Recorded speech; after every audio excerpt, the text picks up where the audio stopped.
Good evening, ladies and gents, wherever you may be around the world, and welcome to Splendid Isolation number 177.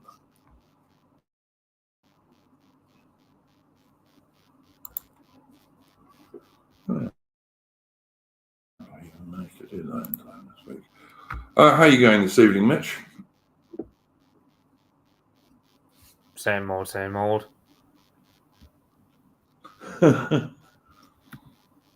I see you still have your Nigel Farage avatar.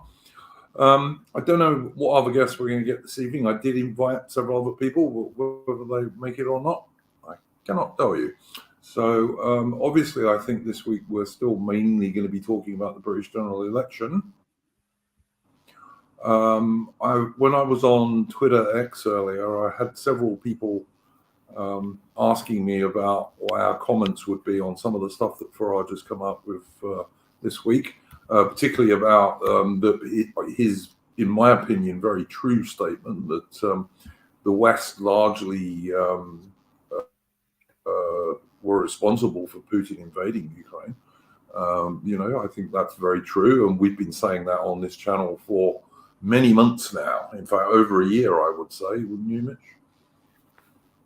Well, we've pretty much said this since like day one of the war. Pretty much. Yeah. Pretty much. I'm probably more pro-Russia about this than how you would analyze about this. So, in the sense, I think Putin had a good case for invading. I think the equivalent for the Americans would have been if the Chinese had put military bases and wanted to become allies with Canada or Mexico. Had that happened, I don't think the Americans would have sat there and let that happen. Not for a minute. And Putin is in a very similar position as far as I'm concerned. From the British point of view, our armed forces and our weapons stocks were always too small, and we've given most of them away to Ukraine in a useless war that Ukraine has no chance whatsoever of winning. Ukraine cannot win this war. No matter how much aid the Western nations give them, Ukraine is going to lose. Yeah. And keeping going now is just getting more and more young men on both sides killed, and is making it ever more likely that the war will expand and our own blokes will end up getting killed there. My main objection was literally just the end result of this war is literally Ukraine just becomes a graveyard country, and everyone there just gets liberalized. Basically, so essentially Ukraine just becomes like a gay version of Russia, basically, because at least with Russia they've got Putin, who I've got my criticisms of, but at the end of the day, he saved Russia from what was going on in the 90s, which was literally worse in terms of a Russian point of view than Weimar Germany was to the Germans in the 1920s. So that's why Putin was I'd say more net good leader for Russia than bad. Whereas Ukraine never had that. They've always oscillated between West and East, well, East being Russia. And the country just strikes you as completely schizophrenic. It can't really survive by itself. And this war was a long time in the making. It was always going to happen sooner or later while we were intervening in Kiev and using the Western Ukrainians as a meat shield against the Russians. I just... Absolutely. And it's not just, my view entirely, mate. And it's like, it's like you see these Ukrainian women who participated back in 2014, the coup, revolution, whatever you want to call it, look relatively normal. Nowadays, however, they all look like, you see those like little videos of average-looking women in America turn into feminists, like literal demons, sort of look. Yeah, that's pretty much what a lot of these Ukrainian women look like now. That's just like the ever-increasing pace of Western liberalism into Ukraine. There was a video on Twitter on X today of the Ukrainians, and there was a family walking along the road with a couple of kids, including one in a pushchair, the wife and the young husband. And the Ukrainian military grabbed the husband, pulled him away from his screaming, crying wife and his crying kids, threw him on the floor, beat the shit out of him, and then took him off to go and be chucked into the meat grinder in the war. Is that what people want to see happen to British young boys and young people? Because it isn't my idea of fun, and I used to be a soldier. And no, I don't support us going to war in Ukraine at all. Yeah, and it's like you got Rishi Sunak, who chose to dig himself a grave about another 10 foot deeper by unironically saying back on Question Time, oh yeah, any Zoomer here in Britain that refuses a draft, potentially for war in Ukraine, they'll have their bank accounts taken away and their driving licenses as well. So yeah, this is an Indian banker saying what he's going to do to young British lads. And keep in mind, Rishi Sunak, he wanted to bring up bloody Bitcoin, that whole, what is it, CBDC or whatever the acronym is, for digital currencies. So the guy was, and about Dan from Brokenomics, of course, he did not hide his anger online because, of course, he's got children. I'm assuming younger than me, because hence his anger at Rishi Sunak over this. Because, well, yeah, the fruit of his policy will literally just be guys like me getting drafted to fight in Ukraine, where the only certain outcome of me is either I get my body splattered into a million bits by a Russian drone, or I might come back, might miss an arm or leg, and when I come back, Starmer's probably going to hike up my taxes to pay for brain people. So. Yep. Totally true. Look, if I was, I'm an old bastard, obviously, but if I was a guy who was under 35, say, and therefore liable to get drafted if they ever do bring conscription back in Britain, I would definitely be voting for Farage and Reform, because Farage and Reform doesn't want a war in Ukraine. He said so. Yeah, I don't. And as I said, I don't know if I should do screen share for it, or should I just list the statistic where it said, oh, the youth support for reform over the past 5 days has gone up by 9%. Good. Like, good. So now, like, you got a fifth of my generation voting in reform, and the Labour Party, they're hemorrhaging Zoomer votes. Like, it was 60% like a fortnight ago. Now it's somewhere between 43 to 47%. So that Labour lead. Let's not pretend that Labour are less keen on a war with Russia than the Conservatives are. You know, the so-called Conservatives want to have a pointless war that we wouldn't win, by the way, against the Russians. But so does the Labour Party. They're not against that. So if you're a young bloke, like I say, if you're under 35 and you'd be liable to get called up if there is a conscription in Britain, it's your only sensible vote is to vote for Farage, because he has said very clearly he wants to negotiate settlement in Ukraine, and he wants the war to stop, which is what all sensible people should want, because Ukraine can't win. But, yeah, and it's not just Farage over here. It's also got Le Pen in France, who's also a lot more anti-continuation of the Ukraine war. Then you've got Donald Trump, who I actually don't know his position, but the Republican Party mainstream seem to be very gung-ho about sending more weapons. I think Trump has recently made noises similar to Farage that if he becomes president, he would like a negotiated settlement in Ukraine. So I don't think he's gone as far as Nigel Farage has, but he's certainly gone in that direction. Yeah, so this opens itself up to the question of, like, I thought, either is this going to be the establishment's way of tossing off blame for what happens in Ukraine? Like, when Ukraine falls to the Russians, we're going to blame it on the right-wing populists like Trump, Farage, Le Pen, and so on. Or are they going to carry on being gung-ho with the Ukraine war, but that will involve them literally throwing a kitchen sink even further at guys like Farage and Trump and Le Pen? Because are they so wedded to the Ukraine project? Because On I one don't hand, know, mate. I think the Democrats are very wedded to it. I mean, Biden really can't go against it. And Boris Johnson, as someone in the chat is just saying, was one of the main instigators of the war, a truly evil man. There would have probably been a peace settlement between the Russians and the Ukrainians had it not been for Boris Johnson's intervention, which, of course, was ordered by Washington, I'm quite sure. But anyway, I think that there is a chance if Trump wins in America, he will down curve the support for Ukraine. Apart from anything else, China is a much bigger problem, really, for the Americans than the Russians are. If the Americans could only see straight, and they simply do not have the forces to pissball around in Ukraine to supply the Israelis with most of their weapons and also to face the Chinese in the South China Sea. Even America isn't powerful enough to do that anymore.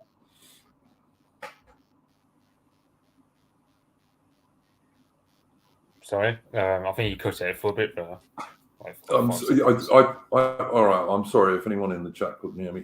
I'm just saying, America is not powerful enough to fight on three fronts at once, which effectively they are trying to do at the moment because they're supplying Ukraine, they're supplying Israel with most of their stuff, and also they're trying to face off against the Chinese in the South China Sea. And even America in 2024 is not powerful enough to do that anymore. They're just not.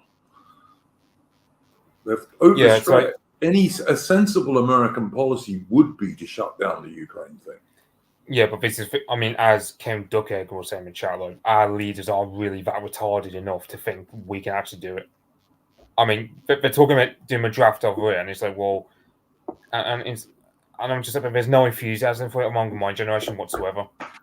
But they really are that retarded enough. They think it'll actually happen. Like they can actually just draft us all, and we're all going to be enthusiastic, like 1914 war fever or whatever.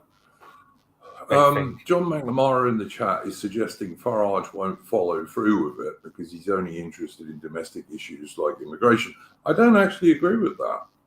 I don't see any evidence at the moment. Now, we might get this evidence in due course, but I haven't seen any yet that Farage is not what he says he is, which is a patriotic right of centre Brit. So I have to ask him, if he doesn't care about it, then why did he bother speaking about it back in 2014 and getting bollocked about non-stop? And he's getting bollocked about non-stop and he's doubled down on it. If he didn't really care about it, he would have just not played out. Yeah, he had no need to bring it up. If it wasn't something he cared about, he had no reason to say anything about it. Exactly, I agree with you. It was a BBC journalist who raised it up, but Farage doubled down on it. It just said, well, look, because there's a common quote by him where he says he likes Putin as a political operator, like he admires him.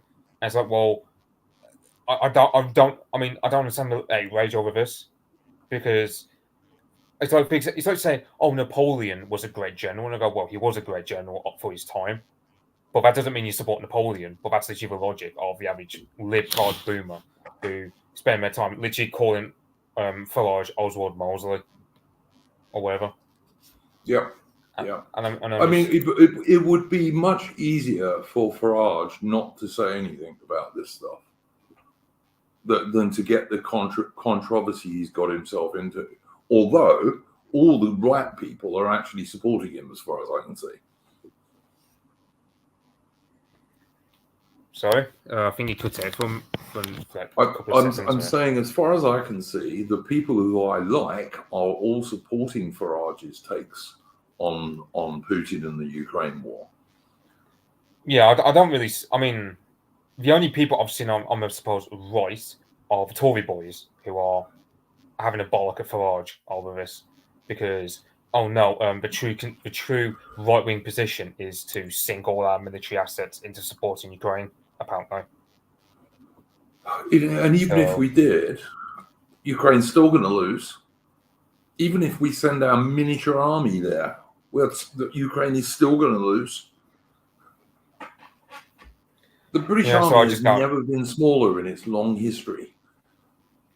Yeah, and it's like You got Farage, right? So, for example, let's say if Farage were, like, let's say the impossible happened with this election and he became prime minister, because he's saying like he wants to rev up the army to 100,000 through volunteers and so on. Actually, I wonder. Like, I mean, I wouldn't say no to joining the British Army if Farage was prime minister, for argument's sake. But Well, if like, he I was don't know. only going to use it for British interests, then yes, I'd agree with you. Well, I mean, Farage is a lot more sort of.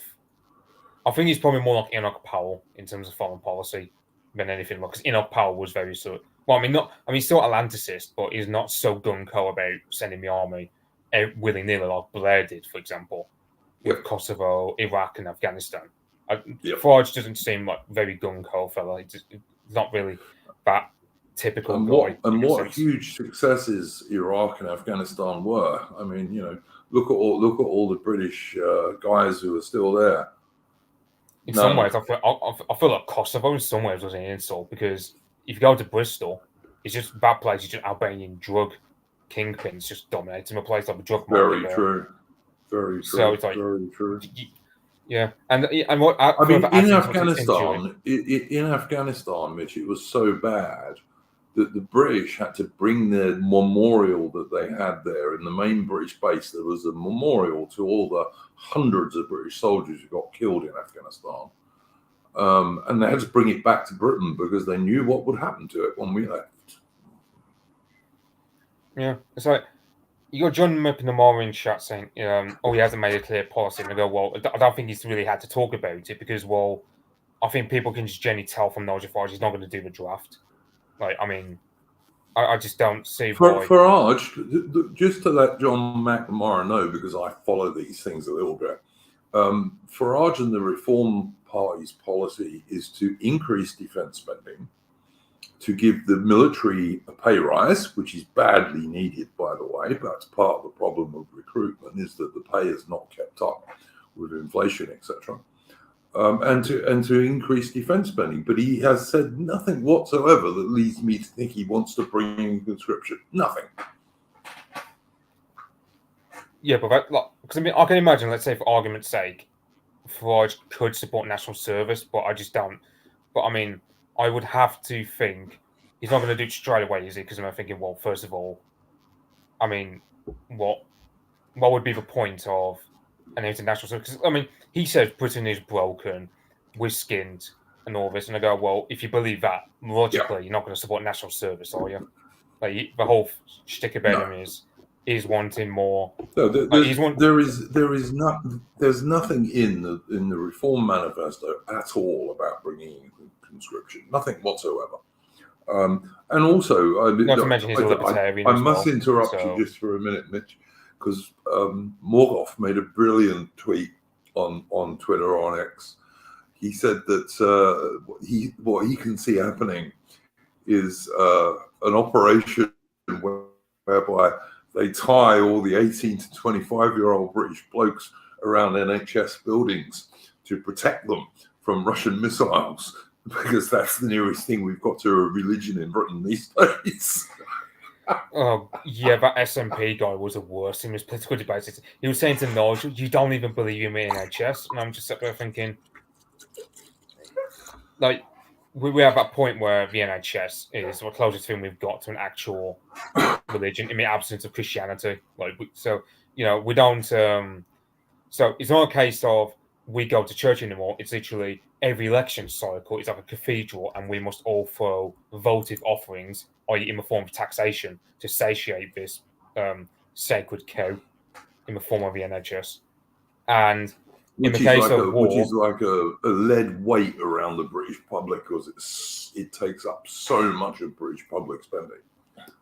Yeah, something like, so. For example, I saw something where it said 190 billion per year goes to the NHS. And this one guy on Twitter, whose name I can't remember, he's doing this because he got back days of NHS spending, and then there's one and then there's the 4 billion of money we spend on the migrant hotel. So he's doing the same days of NHS spending, but for days of spending relative to like migrant hotels. So, oh well, this policy has cost like 100 billion quid, and he goes like, oh yeah, about to fund about a few days worth of migrant hotels or whatever, blah blah blah. So, yeah, it's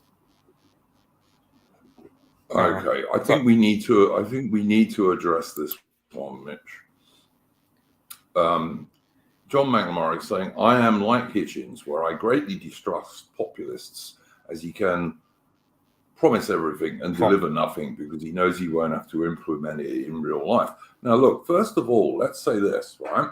I am a fan of people like Morgoth, and Morgoth, as he pointed out in a stream he did the other day, has said, look, it is quite possible that reform will knife us into when he says us, of course, he means us on the DR, nationalists, whatever you want to call us.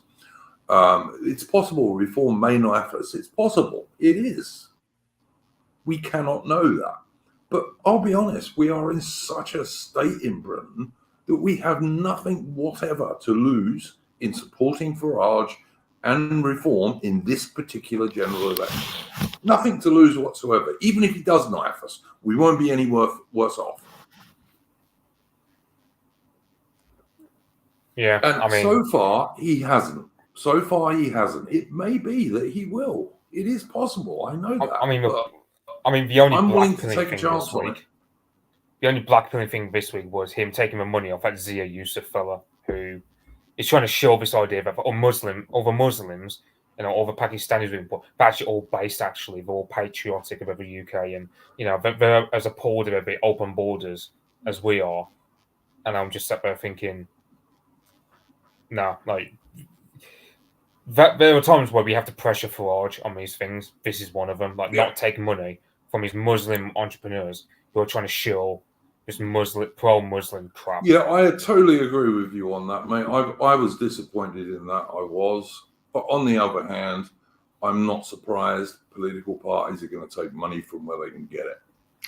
As I say, I totally agree with you. Wish they hadn't have done it, but I understand why they did, because political parties will take money from where they can get it, and running campaigns is expensive. It is.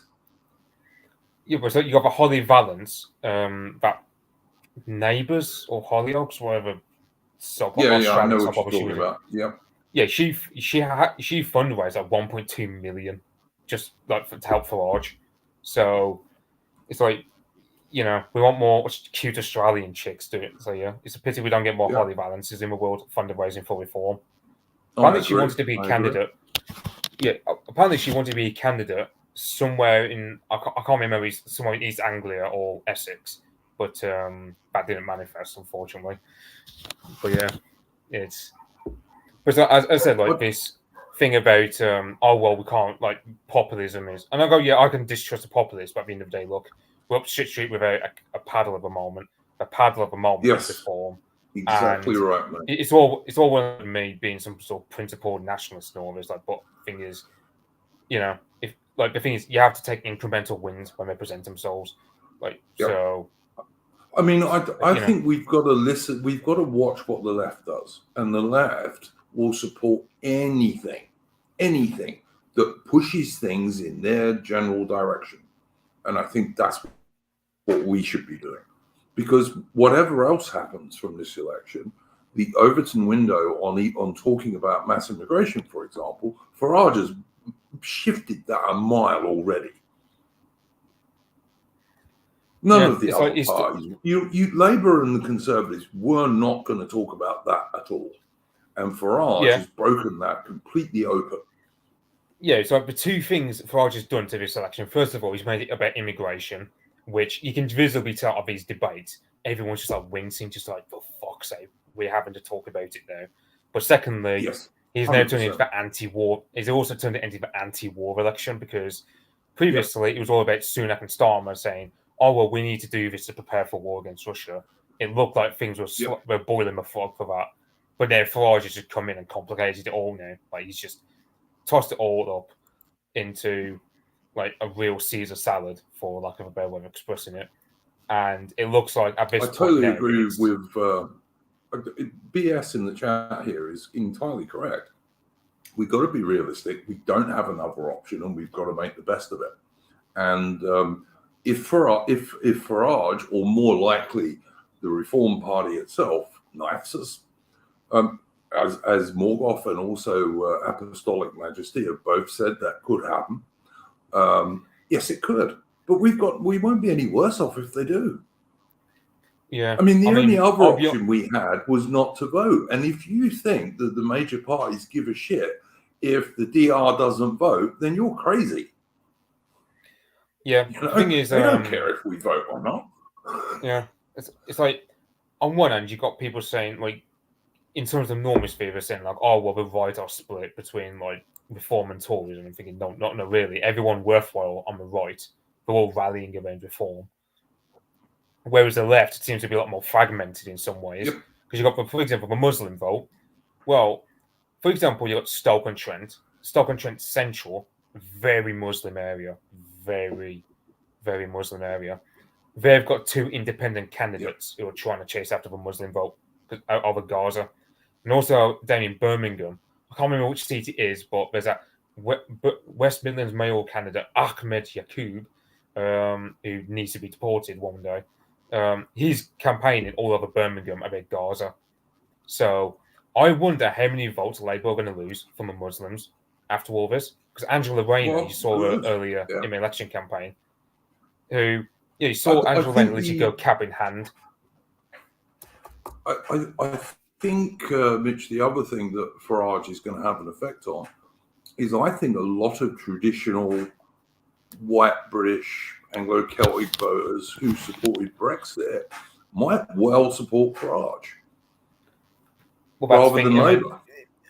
Well, that's the thing. If turnout goes up in this election, that will benefit Reform the most, because if turnout stays stagnant, then it helps Labour more. But that's the thing. Like, people saying, like, oh, well, the Tories are the main ones screwed over by Reform. No, it's not. The Labour Party also screwed over, because I saw a statistic where it said only 60% of Labour voters actually believe in what Labour are saying. The rest of them, they're only voting Labour to stem off the Tories. Well, you have the red wall areas, for example, where, okay, if you want to get rid of the Tories, like in Blythe Valley, which voted Tory for the first time back in 2019, you're voting Reform, you're not voting Labour. So why would you go back to Labour? You tossed them out back in 2019 for good reason. So I would like to recommend what Michael K, 19th Century Fan, said in the chat. Oren McIntyre had an excellent stream yesterday, I believe, with Morgoth about the UK elections. And for Morgoth, he was relatively white-pilled, I thought. Because, Morgoth's pretty well known as a black-pilled sort of dude. He's been on this stream a couple of times now. And he's always welcome to join us as a special guest, of course. But yeah, he was generally fairly white-pilled. And I think his view was pretty much the same as my view, and I'm sure Mitch's view, in the, the least worst option we have at the moment is Nigel Farage and Reform. And so far, he's saying all the right things, which is all you can go on. I'm one of these people who I don't think you can let the perfect be the enemy of the good. There are quite a few things I don't agree with Farage on, and even more that I don't agree with much of the Reform Party itself on. But they are by far the closest thing available to what I do believe in. So therefore, they get my support. And in particular, I'm a supporter of the Conservative Party Zero Seats campaign, which Academic Agent started. I absolutely do support 0 seats for the so-called Conservative Party, in air quotes, because they're not conservatives at all, really. And if Farage can bust the Conservative Party and destroy them, which I hope he does, that is all good for us, all good. Yeah, this is the thing about this election, is like, so you have the Tories. I think Rishi Sunak is actually planned on, like, Rishi Sunak is, at the moment, he's predicted to lose his seat. And he's got one of the safest seats up in Yorkshire, Richmond, and what was it? Richmond, and so I can't remember the seat name, but yeah, safe Tory seat. Richmond in Yorkshire, isn't it? It's in Yorkshire. Yeah, safe Tory seat. That's where Rishi Sunak is MP. He's predicted to lose that. So he'll be the first sitting Yeah, and prime minister. imagine Ever. how brilliant that would be if the Indian banker, twice rejected even by Conservative Party members, loses his seat. That would be so great. Yeah, I mean, you got the Tory party chairman, Richard Holden, who parachuted himself into Basildon and Billericay down in Essex. All the Tory party activists and councillors in the area, they're just like they're refusing to help a guy. They're just like, screw you. You took us for fools, we're not helping you. So Reform are polling as the top dog in that neck of the woods in Essex. Good. And Good. yeah, it's so that'll Well, I be mean, funny when the Tory party chairman. Essex is full of refugees, like real British Anglo-Celtic refugees from London, of course, who were pushed out of London by mass immigration, basically. Yeah, and it's, I mean, the way the Tory party's going. I mean, there's also this betting scandal they had this week where, I saw manager, Morgoth highlighted that. Yeah, there were huge amounts of money being put on the election results the day before Sunak announced the election. Yeah,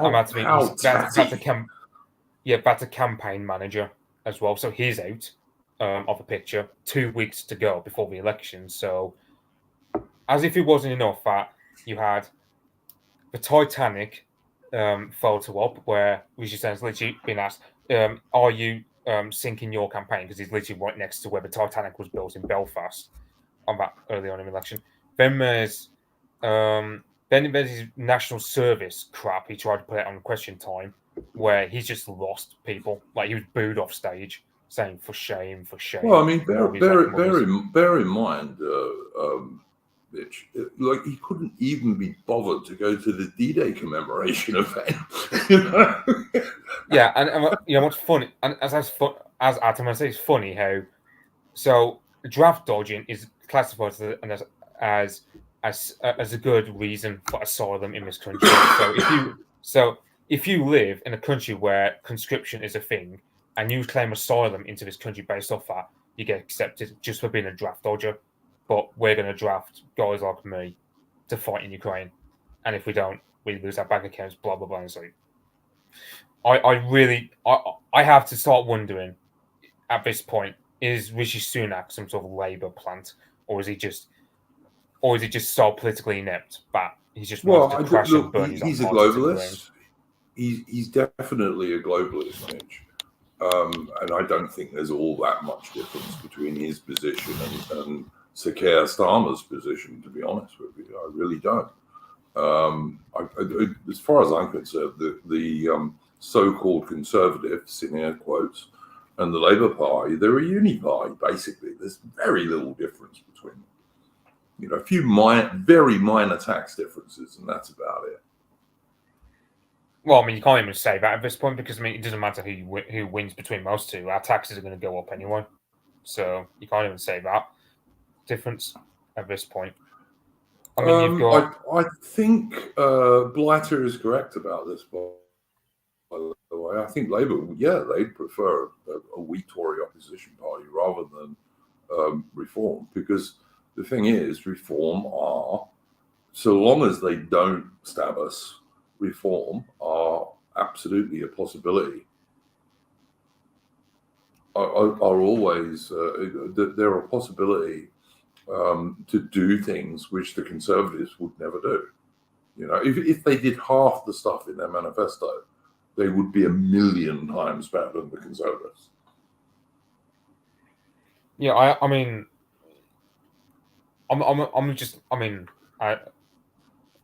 I can have we can have our disagreements with Reform, as I said, because the thing is, when you look at Farage, really, I mean, he's just basically.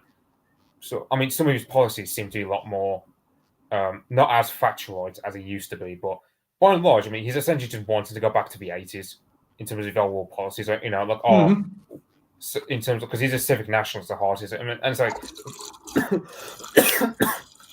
And the problem is, he's a boomer. There's only so far a boomer can go before they just end. But you have to start somewhere, Mitch. You have to start somewhere. And one of the things I like about Reform is that it would be possible for people of your generation to co-opt it. I think it would be possible, which is never going to happen with the so-called conservatives. You'll never ever be able to do I've that. seen some of these people on Twitter who critique the Reform Party as being like, because populism, of course, it's wide but as deep as a pudding in terms of intellectual thought. Fair enough, but that doesn't mean we should infiltrate the Tory Party, because there are some people. I won't name the guy. This guy's an IT guy, so he fits that personality of perfectionist and eager to stir the pot. Like if people on Twitter and locking out the guy I'm talking about, he's saying like we need to infiltrate the Tory Party in order to tilt it out. Impossible. It's been tried many times, and you cannot do it. There are people who are regular guests on this channel who have tried to do that, and you cannot. Yeah, I mean, it's not possible, but it might be possible with reform, or reform could open the way for another more right-wing party. Yeah, I'm looking at reform now. There's the only slight counter argument to that is the fact that there's not really any Democratic Party mechanism. So, but on the whole, it seems a lot more responsive. Like for example, I've talked to the candidate I'm helping, and he's generally quite responsive to when I prod him along some points. I can tell him, oh yeah, net zero isn't really enough. We need to have net outflow, and he's been open to that. And this guy, I'm helping. He used to be part of UKIP. Like he was part of UKIP back in 2014. Massive Brexiteer fella. Generally a good guy, and it's just I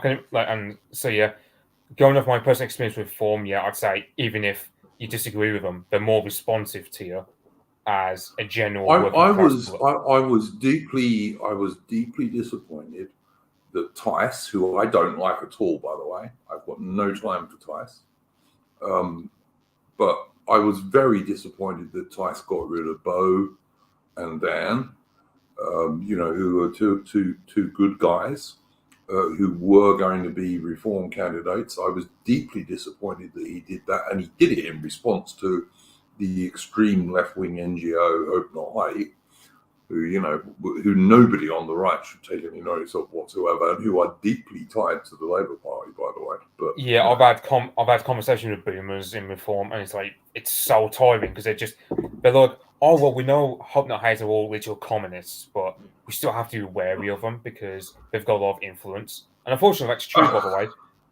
And unfortunately, it's true because the Labour Party are heavily in bed with those people. And Galloway, they're very closely tied. Yeah, there's been Hope Not Hate guys filmed campaigning for Labour against what's his name? The Communist Party as well. They were campaigning against that. Who's George the ex-Labour? Galloway, and also they were also campaigning against Farage, by the way. So This is the thing. Is like people talk about because there's some people on the Tory boy sphere say, "Oh, well, the right is split between Tories and Reform," blah blah blah, bollocks. But the left are even more fragmented in this election than anyone on the right is, because you've got the Labour Party, the hemorrhaging votes among Zoomers. No one really likes Starmer. I don't know a single Labour voter ever who actually is. I don't think there's any great enthusiasm for Labour. The only reason Labour was so far ahead is the Conservatives, in air quotes, were so bloody awful.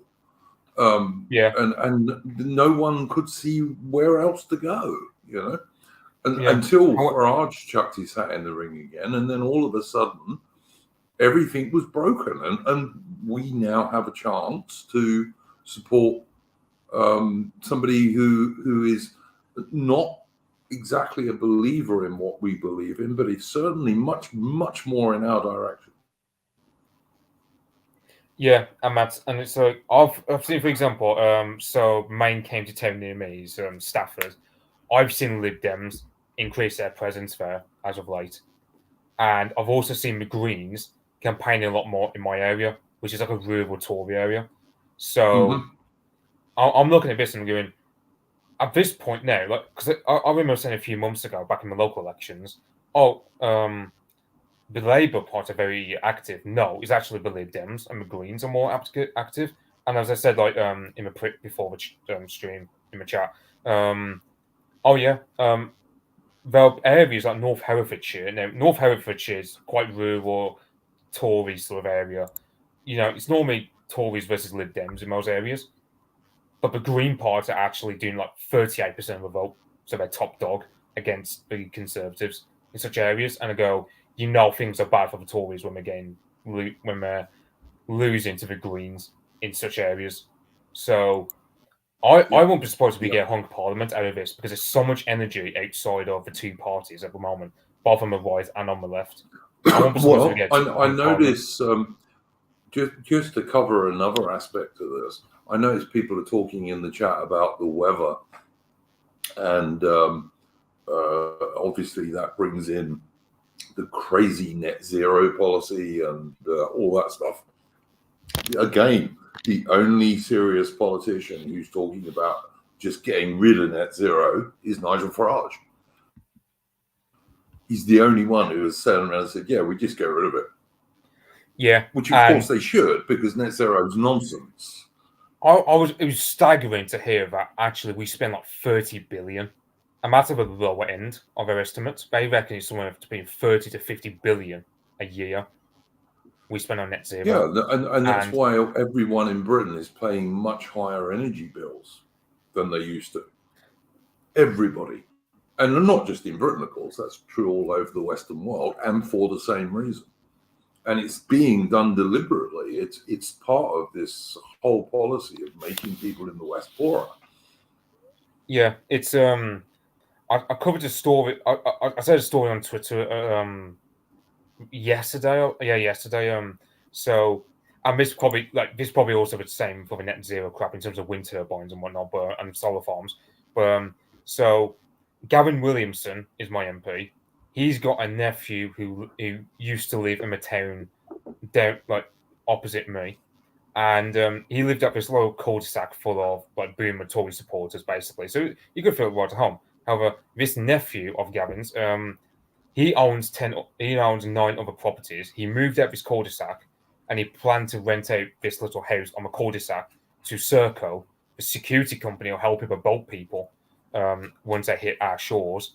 And all the boomer Tory supporters in the area, they just went, no, you're not, Val. You're not renting it out to Serco. And if you actually do it, we'll burn your house down, because they're not going to have the boat people anywhere near them. Good. Because a lot of these, because that's the thing, a lot of people in my area are very NIMBY. They're very anti-mass immigration. They're very NIMBY. And this Gavin Williamson's a nephew, when he went, everyone was cheering. And now he's just having to rent out his house to a young couple or something, because he just got told, as I said, by all the boomer Tory supporters. Yeah, well, I mean, Mitch, Nigel Farage is the only serious politician I've heard say up straight on mainstream media, the reason that young people in Britain can't afford to buy houses and can barely afford to even rent somewhere these days is largely because of mass immigration. He says that. No other major British politician would have actually said that on the mainstream media. Not Labour or Conservative. I was going to say, at that cul-de-sac, I've seen 5 houses along that cul-de-sac all voting reform, at the very least. And you got to think, these boomers are strong Tories. They've always voted Tory their entire lives. So when the Tories lose those people, they really are screwed. So that's the end of that story. But yeah, no, absolutely. I mean, look, the thing is, I've heard people saying that the Reform manifesto is too much what we want. Yeah, people have literally said this on streams I've listened to. That the Reform manifesto is too much the sort of thing we'd like to hear. I don't. Well, so what can they do then? Would you like them to say less good things then in their manifesto? Would that make you think that they were better? I don't know. It doesn't make any sense to me. Yeah, that's the thing of it. I mean, because Farage, I mean, I'll be honest. I mean, because even Alan Bastani of Novara Media, that communist, he calls himself.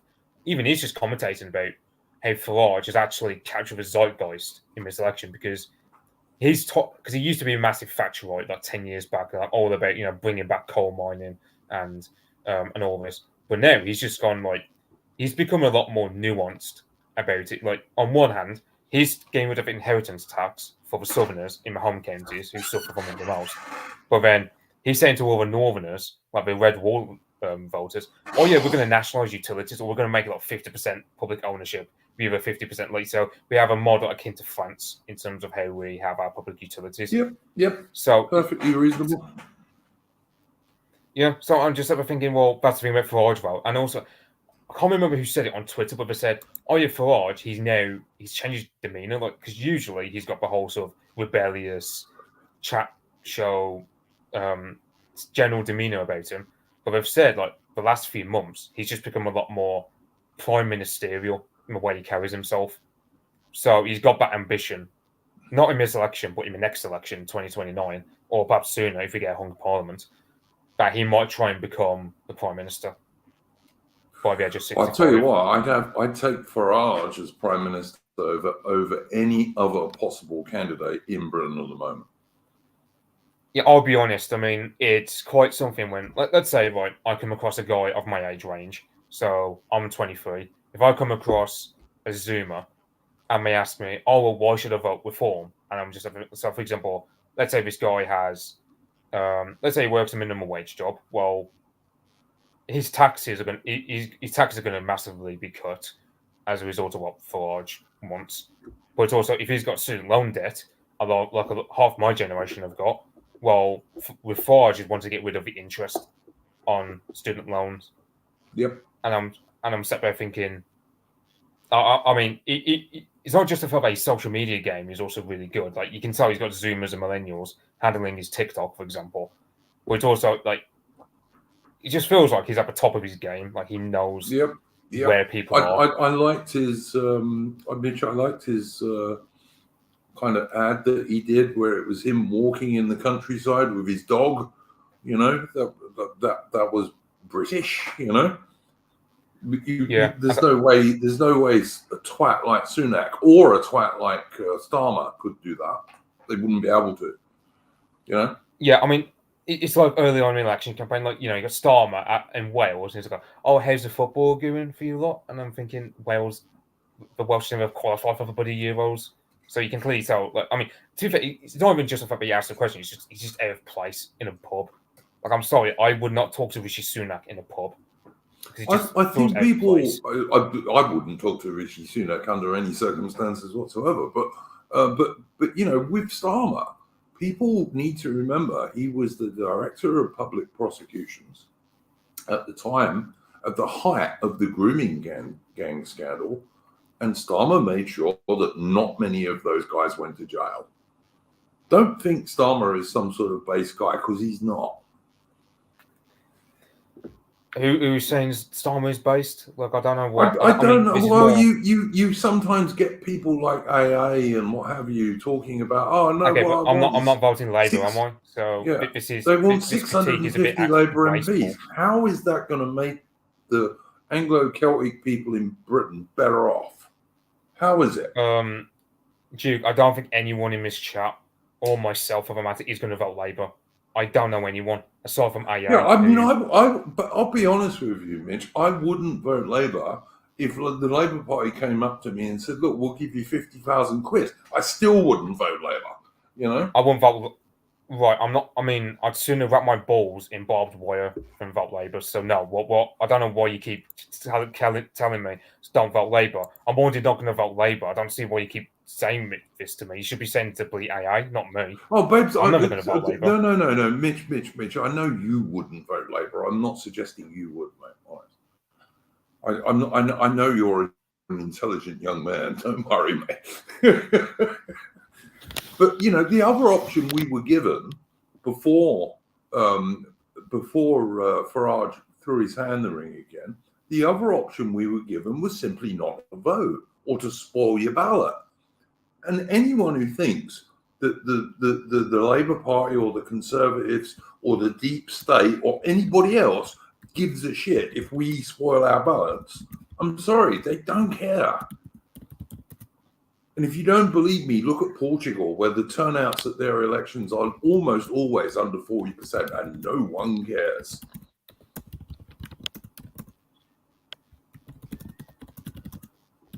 You know, if you voting doesn't cost you anything, it will take you maybe half an hour.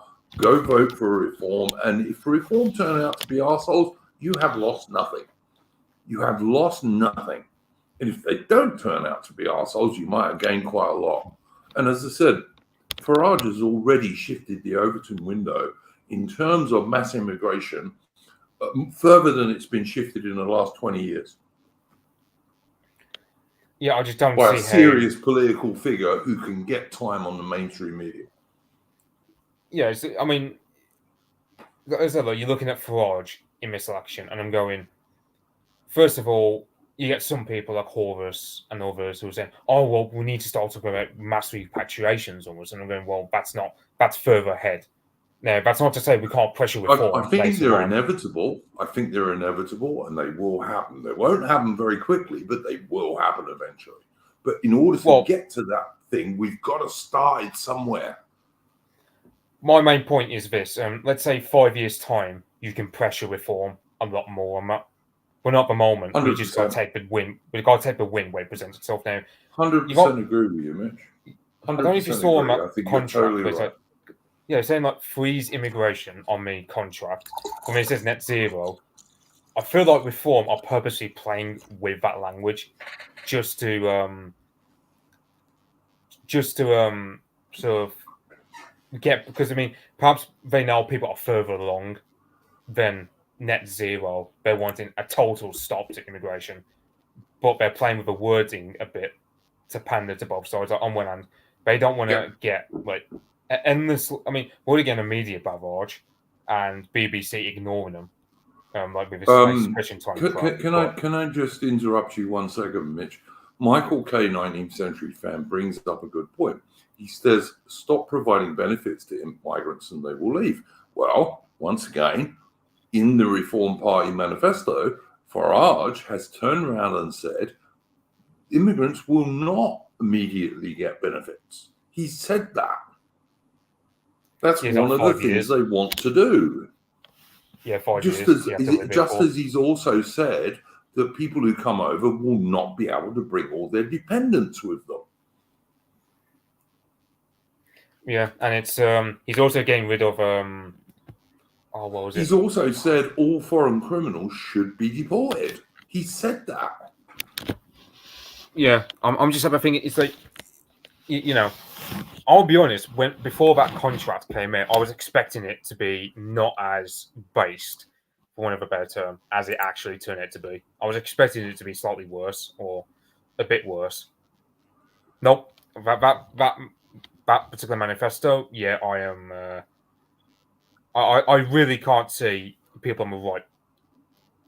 I can't really see anyone serious on the right saying, "No, not going to have that." Like, it's probably the best manifesto we're going to have. The only objection I've heard to it, really, Mitch, is people have said it's too good to be true, or the deep state won't allow it. Well, yeah, that's true. Though. I mean, that's one thing. Yes, there is some truth. Yes, there is some truth in it. But if he doesn't say it, it's not going to happen, is it? So you have to at least say you're going to do it to even get anywhere near it. Yeah, I think like this is the two main griefs that can be reformed. A, they are naive. They have sort of naivety. They think, oh well, once they get into power, everything will be. And it's like, well, Brexit kind of shown the civil service. You're going to have to. I'd be all right with a spoil system that Andrew Jackson did, where it was all about once a political party gets into power, all the civil servants are cleared out in favour of the winning party's political members. You've definitely got to get rid of more than the heads and deputy heads of departments. You've got to get rid of all of the senior guys at very least. They all have to go. But you know what? He's not in power yet. And if he gets in power and does that, then I'll support him. Yeah, and I mean, I lost my train of thought. But yeah, as I said, like, I mean,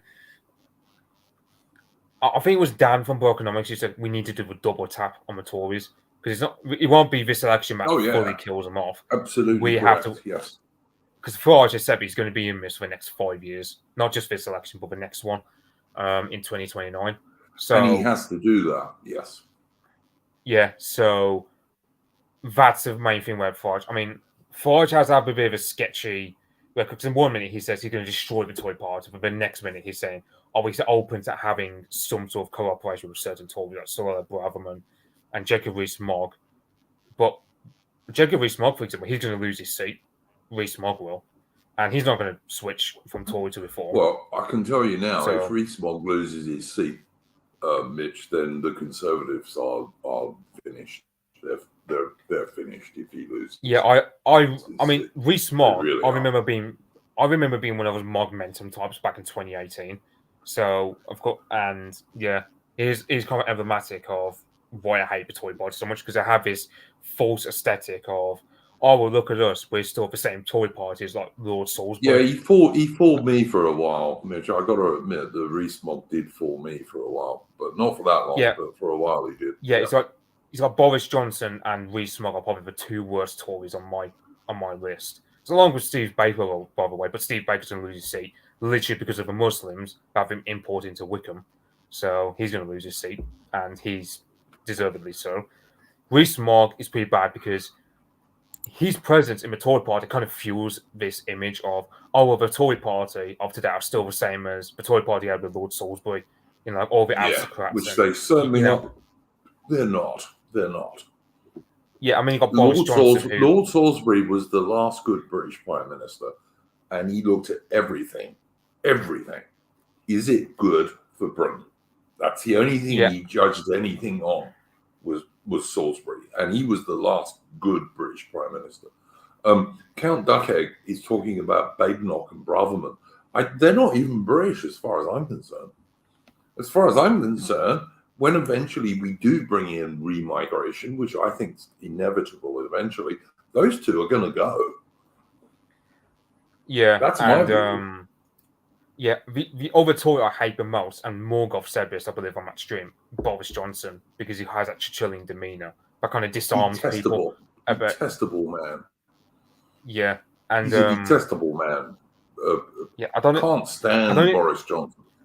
Or Alexander Johnson, as he was actually named. But anyway. I don't know if you saw it earlier this week where he said, the Tories, they're pulling out from seats with 10,000 majorities and they're pivoting towards Rishi Sunak. I think Rishi Sunak's seat are suddenly going to get a lot more resources. Like they're just in constituents like Stoke-on-Trent Central, like Stoke-on-Trent areas and Cannock Chase, other areas where they know they're going to lose. They're pulling out resources. They're not going to have access to funds or volunteers anymore. They're just going to insulate. But someone was saying earlier, Mitch, someone was saying earlier that he couldn't believe that you said Stoke-on-Trent is a big Pakistani area. Now, I wasn't able to say so at the time because we were talking about other things. But I'll just point out that relatively speaking, Mitch is quite local to that area, so he knows the area much better than anyone else. Yeah, I had to live in Stoke I had to live in Stoke for a while when I was in uni. So there you go. So Mitch knows Stoke very well. So when he says it's a conservative area, I believe. A Pakistani area, I believe him. Sorry, conservative area. I think that was a slip of the tongue. they have Tory party MPs. However, those MPs are all set to lose their seats to Labour. Reform apparently are doing well in Stoke-on-Trent North and Stoke-on-Trent South, which are a lot whiter than the centre. But I think Labour's going to win those areas, unfortunately. But yeah, it's just. However, in Stoke-on-Trent Centre, or the actual Muslim areas, there are independent candidates who are spending their time campaigning against Labour. So perhaps Labour won't win. It's really free-fall in those areas, just because the Muslim vote is going to be split between Labour and all these Gaza, Palestine types, like Ahmed Yakub down in Birmingham and so on. So yeah, that's the thing, and it's as like Royal Biscuits of a Tories block. I mean, apparently they fundraised $500,000 They keep in mind on the Boris, they fundraised at 5 million back in 2019. They can barely get half a million. Yeah, people are asking you in the chat, mate, if the Conservatives apparently are relatively broke this election. Yeah, in terms of like money, I mean, on one hand, apparently they had to suspend some of their services. CCHQ, for example, like a week ago, was empty. Like, all the aides were off sick. The MPs were just at home, just brooding and whatnot. I mean, I'm hearing on the other hand, there's also like what resources the Tories have, then they're devoting for a really safe seats like Rishi Sunak, Kemi Badenoch, and so above them, not these very ethnic candidates, should we say, like these wet Tories, not be like John Hayes. Well, Yeah, you know that one. Cameron like brought in all these women and brown people into the Conservative Party in air quotes because they're not conservative at all, really. Let's remember this. They're all Blairites, basically. And Cameron brought all these people in, which is how you ended up with an Indian banker as British Prime Minister who was twice rejected, even by so-called Conservative Party members. Yeah, and it's like I'm looking at this where I'm thinking, so you got the Tory Party in free fall, and you've got the Tories, and they've already conceded defeat, and they're just saying we're just going to only streamline all our resources into like a few very safe seats to try and make sure, like for example, they're going to make sure Rishi Sunak keeps his seat because they don't want that humiliation if he loses. I so hope they don't. Although, as people have said, he'll be on his way to California after this election anyway. But yeah, I don't. Yeah, I mean, he's probably going to go the same way as Nick Clegg, where he's going to work for Facebook or some corporate outfit. So that's what's going to happen. Could I just address Blighter's comment? Boris wants to be Churchill, and people kind of like him because he was ousted by the Tories. Don't agree with that assessment, though. Look, well, why would a conservative, a real conservative, want to be like Churchill? Churchill deserted the Conservative Party in 1908 because of imperial tariff preference. Like there were the Conservatives at then, which was too late. They should have done it 10 years before. But in 1908, they were trying to turn the British Empire, the White Empire, which is to say Britain, Canada, Australia, New Zealand, and back then South Africa, into something real by imperial tariff preference. And that was what made Churchill leave the Conservative Party and join the Liberals. I detest Churchill. Winston Churchill did more than any other single man in history to utterly destroy Britain and our empire. No doubt about that whatsoever. Just look at the history. That's my thing, is history. Churchill was not a good man if you're British. And he was also half American, by the way. But anyway. Yeah, that's the main reason I hate Boris Johnson so much, because he disarms people for this whole Churchillian aesthetic he always loves to do. Like at the height of the national service debate, he was going out making videos behind beside some bush, going like, "Oh, we must like doing this Churchillian gimmick where it's all about, we must fight the Russians on the beaches of the Donbass and all this and blah blah blah." And it's just like, well, yeah, and that's the problem. Yeah, a lot of people do like him. Unfortunately, that's true as applies to say. Well, I would just say this: I did a stream on ALI's channel earlier in the week about the British and Commonwealth War with the Japanese in World War II. And if you want to know what I think about Churchill, then go and watch that stream.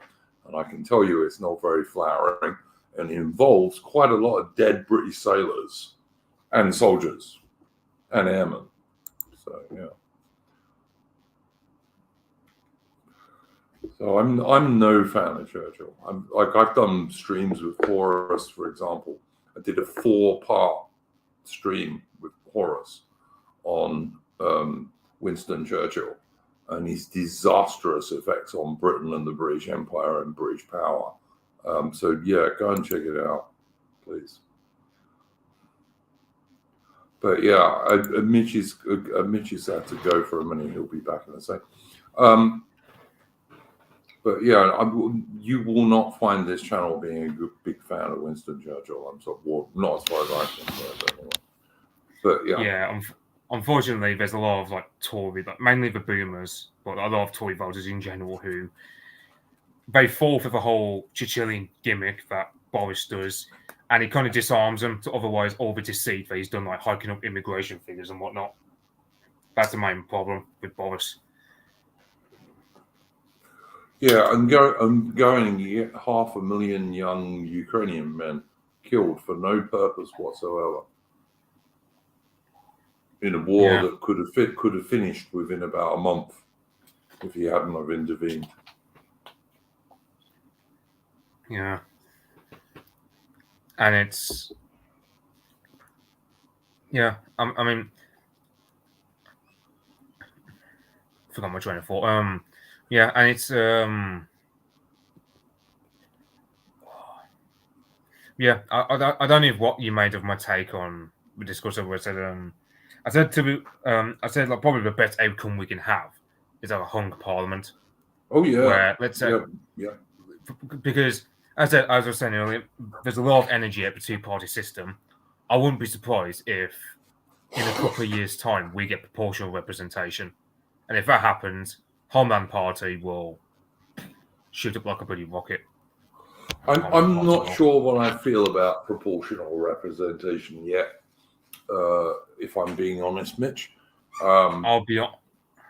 I think there are good things about it, but there are also bad things about it that give you always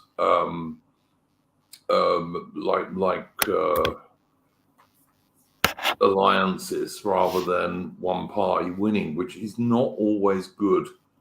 But until we get to the stage where it might happen, I haven't really given it a lot of serious thought, to be honest. But I do think there are some disadvantages to it, potentially, anyway. I think on one hand, first past the post is a god awful system in terms of let's say Homeland Party, 10 years from now, they're still going to be hard done over by first past the post, whereas under PR, perhaps, yeah, they'll shoot up like a rocket. We're not going to get a majority, unfortunately, because that's just the way politics works. But I mean, look, but the thing is, the main reason why PR is being so heavily talked about in this election is because everyone's voting like they've got PR already. You got the Greens, Lib Dems, Workers' Party, Independents, Reform. Yeah. Sorry? You're cutting out occasionally, Mitch.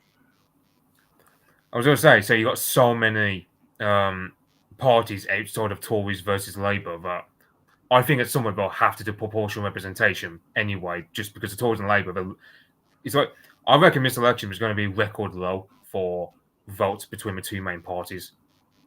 Because you got Matt Goodwin's poll putting Reform at like 24%, Labour at 35%, and Tories at 15%. So that's 50% in total for the two main parties. And if that actually happens, then you're going to get a decent number of Reform MPs, and the Conservatives are just going to be wiped out, which would be great. Yeah, and I mean, the way things are going, there's going to be fewer MPs for the Tories than the Liberal Democrats. The way things are going with the Tory polling numbers. Good. So I want them totally wiped out, mate. I literally support 0 seats for them, but I don't think that's realistic. But if we can get them under 50, yeah, good. The thing about it is, like, so some people are on the right, they're skeptical about reform in the sense that they can supplant the Tories and go, well, the Tories have torched their long-term viability as a party anyway, because like, I'm down with Reform Election Office like Monday, Tuesday, and Fridays, and I'm often on the phone to these boomers who are just saying, "Oh yeah, we're never going to vote Tory again," because they're never going to vote for them again because of mass immigration, taxation, like the pensions. They have betrayed the British people. They've betrayed the real Anglo-Celtic British people who were their voting base. They have betrayed them. Yeah, why would you vote for the so-called Conservatives? And it's like, and you got also the young they're never going to vote Tory. Like my generation will never vote Tory after all this national service crap they tried to foist upon us. So I just don't see even if the Tories don't get smashed in this election, as like let's say even if like Farage wasn't in, I just think I just don't see a realistic scenario where Tories have long-term success really, because once the boomers are gone, the Tories are dead anyway. So Yeah, but you're going to get I zero think seats one way or I another. think even many of the boomers are waking up. I really do. I mean, like even if you're a boomer, Mitch, yeah, like my son's serving in the Royal Navy, yeah. So if the Conservatives or Labour, because they're both keen on this idea, get us into a moronic war with Russia, my son might well get killed. And before anyone thinks, well, you should tell him to leave, trust me, I've told him to leave many times. But he's an adult; he's in his 20s, and he like when I was a young man, I didn't always take notice of my father, So, but even boomers can see that their kids are going to get killed by these people if they're not sensible. Yeah, and I'm looking at the Tories and said I mean, so I think it was Philip Blonde who said, "Oh yeah, the wet Tories, the One Nation Conservatives, whatever you want to call them, they're the ones who got given all the safe seats, all the actual Conservative MPs. Absolutely true. They're all gone. The safest Tory seat in this election was I forget another MP, John Hayes, very Yep. right wing, common sense group, quite actually an actual Conservative. Well, he's predicted to lose his seat to Reform, Yep. and his majority is over 30,000 in my last election. That's a bad. But we've got to be ruthless now and get rid of all these people, even if they're relatively good Tory MPs. They need to go. I'm sorry, they've all got to go. They've all got to go. The party must be destroyed. I have to wonder why these actual let's say these actual Conservative Tory Party MPs, why they didn't defect over to Reform. I can understand, let's say, Joker Rees-Mogg, because, well, his father was a bender. He was anti-Enoch Powell back in the 60s. Yep. So, yep. like, I father, remember. like son. I remember. Yeah. But someone like John Hayes or Miriam Cates, who are more Christian, more right-wing, why didn't they defect over to Reform? God knows. They're backbenchers. I don't think, I mean, Miriam Cates, for example, she's never been on the front bench at all. And she's probably been told by CCHQ, oh yeah, there's no money in the pot for you, there's no volunteers out for you. You're going to have to fund everything yourself if you want to get elected. Yep. So, great. Like she's getting voted out. She had a 6,000 vote majority in 2019 in a Yorkshire seat. She is not going to get voted in. And yeah, I've got my critiques of her, but she's on the right of the Tory party. Well, she made a bed. People like her have got the bed, never have to lie in it. That's just. I agree. We've got to be like the left now and be utterly ruthless. And the Conservative Party needs to be destroyed. Yeah. I don't know. It must be destroyed. It's betrayed the British people for the last number of years it's been in power. Yeah, I don't know what you meant. I mean, I think AA has some accuracy when he says he reckons Starmer might actually be competent for the simple reason that he's going to have to be, because once he I don't get that for a second, but all right. So you got, for example, like the Tories with that 80-seat majority last time, they're going to get reduced to like fewer than 50 seats in this election. Keir Starmer's going to look at that fate for the Tory party, complete destruction. And he's going to look at them and go, "Oh well, I have to at least do something in my premiership. Otherwise, the Labour Party would go." I tell you what, Mitch. I think it depends on Farage. You see, if Farage gets elected, and I'm presuming Farage will win his seat fairly easily now, but if he gets elected, and he particularly if he has a reasonable block of MPs behind him, he can do the only thing that's going to happen is he's going to push Labour to the right. He will have to, because otherwise, the Labour Party are not entirely stupid. Well, at least their PR people and all that. That point's debatable in some ways. Well, yeah. I entirely get what you're saying, but what I mean is they are going to see that what Farage, particularly if he's at the head of a reasonable block of MPs, is going to be talking about and saying all the time on the mainstream media, which even the boomers watch, all of that stuff, he's going to see that it's going to be popular, because so long as Farage sticks to his guns about immigration and things like net zero and all the rest of the stuff that he has in his manifesto, if he sticks to his guns on that stuff, that is going to be very popular with the vast majority of ordinary, real Anglo-Celtic British people. It's going to be very popular.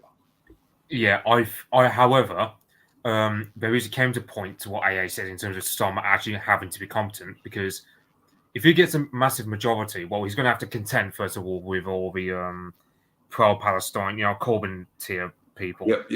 Yep. But also, he's going to win a lot of MPs in formerly Tory areas full of NIMBYs who aren't going to be supportive of him building houses to house brown people. Yep. So that's true. So Starmer's been handed a poison chalice if he does win a huge majority. If he wins a small majority, he might be able to get through some things. But if he wins a massive majority, he's been handed a poison chalice by the Tories. So things aren't rosy for the Labour Party either, because also they're going to have... No, I don't think they are. No, I agree. Look, mate, I don't know about you, but as far as I'm concerned, this is the most exciting time in British politics for the last 30 years. Easy. Like, I don't know if you say Brexit. Pre-Blair, at least.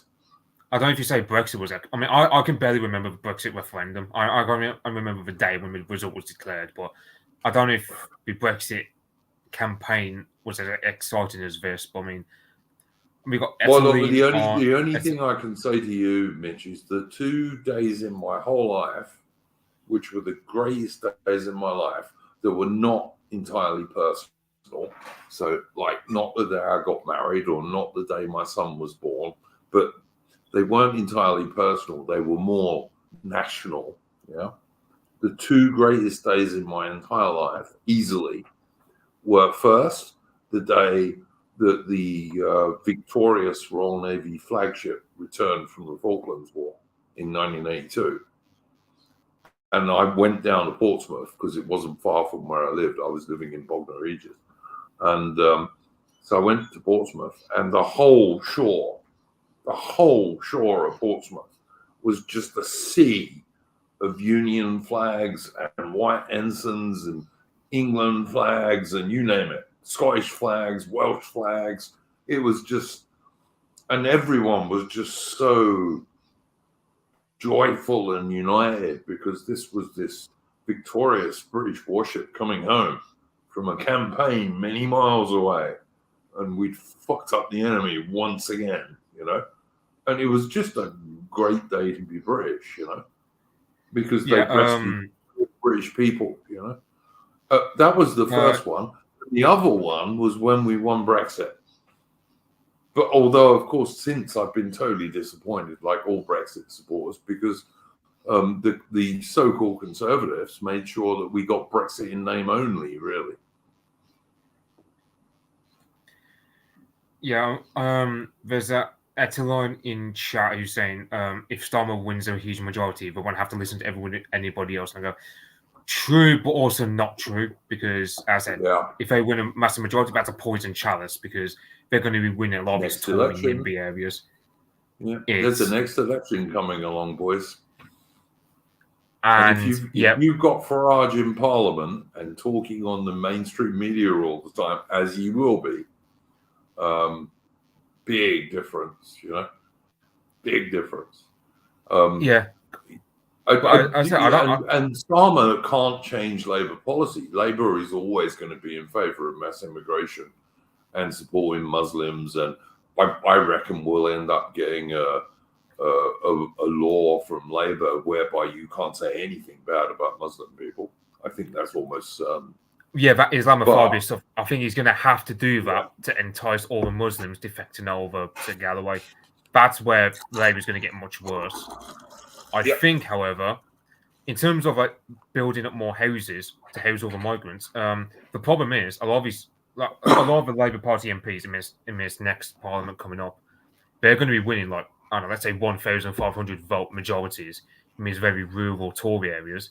Well, they're not going to support these YIMBY, oh yes, build more houses on our greenfield policies. We're not going to do that. Hopefully they won't. Yep. Hopefully they won't. Well, they won't, because why would they? They're not going to risk their political careers in their constituencies by supporting these YIMBY policies. Look, Mitch, I'd say, look, this can all go wrong for us because reform might turn out to be some sort of containment deal. Very possible that they might. But we got nothing to lose in supporting them at this general election because at the moment they haven't. And if they do, we're going to be no worse off than we were before, because I remember you and I doing this stream. You know, we do this stream week after week, and we've been doing it for years now. And like you and I were both pretty black-pilled, I don't know, 6 months ago, shall we say? Even not 3 months ago. We were both pretty damn black-pilled. Like, what the hell can we do, you know? At least now there is a possibility. I don't say it's a certainty, but it's a possibility. And as far as I'm concerned, I'll support a fighting chance rather than a surrender. That's the way I view it.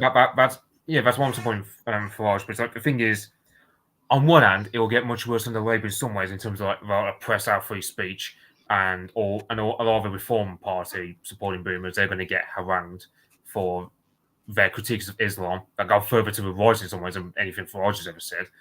So there's that. But however, in terms of a massive building of houses that Starmer's promising to house all these boat people in, I don't think that'll fully manifest. It will manifest in some areas, but in other areas it won't manifest for the simple reason that there'll be rebellions frequently in the Labour Party over this. I don't know how consequential those will be because it depends on how big the majority is. If you get to 500 seats, then it's really that position where the Labour Party itself acts as its own opposition because of rebellions within the party and whatnot. That's the main problem of, on one hand, you know, you've got Peter Hitchens and those kind of people saying, oh, well, we can't do this 0 seats, it's petulant and blah, blah, blah. Like, oh, we'd be giving Labour a huge majority. But then it's also, well... Peter Hitchens said, as far as I'm aware, and like I've got at least four or five of Peter Hitchens' books, right? And I liked them. They were quite good books. But as far as I'm aware, Peter Hitchens gave up 10, 12 years ago on Britain and just said people should leave. So why should we take his advice now? Well, but, I mean, some people probably just chalked it down to, oh yeah, he's only pro-Tory now because he wants that comfortable pensioner life, basically, and he thinks that Labour's going to raise his pension, which is probably true. Labour's going to screw over your pensions. But I mean, could well be, yep. But if you want to change the boomer vote, fuck up their pensions. That's one more thing you should do, you know. Can I just say to Richard Phillips in the chat, there's no penguins in the Northern Hemisphere, mate. But anyway. But whatever. The Shetland Islands is probably the most Lib Dem seat you can get. And I'm pretty sure that, and Lib Dems are always NIMBYs, aren't they? Like, they love open borders, they just don't want it anywhere near them, basically. I don't think you're going to find many brown people in the Shetland Islands. I've watched a few videos. Probably more Shetland ponies and people. You probably find more Shetland ponies and people. Yeah, I've watched a few videos on the Shetlands, like, recently, and I don't think there's many brown people there, to be honest. But there ain't no penguins, I can tell you that. They're all in the Southern Hemisphere, mate. But anyway. Yeah, and I just think, on one hand, a heavy Labour majority, like a lot of people are predicting, in some ways, It's also another thing I heard was so after this election, Labour's not going to focus on the likes of us on the right. They're going to focus on George Galloway and all these Muslims who are focused on Gaza. Maybe. There's some truth to that. I don't think that means though we will get entirely let up on pressure. They're still going to pressure us. Like Hold Not Hate will still ring the alarm bells. Oh Here yeah, and there, for sure. However, I reckon the left, they will have to have that infighting moment, because when Starmer gets into office, there's going to be a lot of Muslim anger about his anti-Palestine, like pro-Israel stance he's got going on. And the left is going to tear itself to pieces over the next 5 years over Gaza, among other things. Yeah, Like the Green Party. Look, just to reiterate my position, I am entirely neutral on Israel and Palestine. Neither of them are our friends if you're British. You know, the Palestinians or the Israelis don't give a shit about Britain, and I don't give a shit about them. That's my view. That's one area where I'm totally in favor of what John Dee says on AA show. The Israelis and the Palestinians, neither of them are our friends, and I really don't give a shit about either group.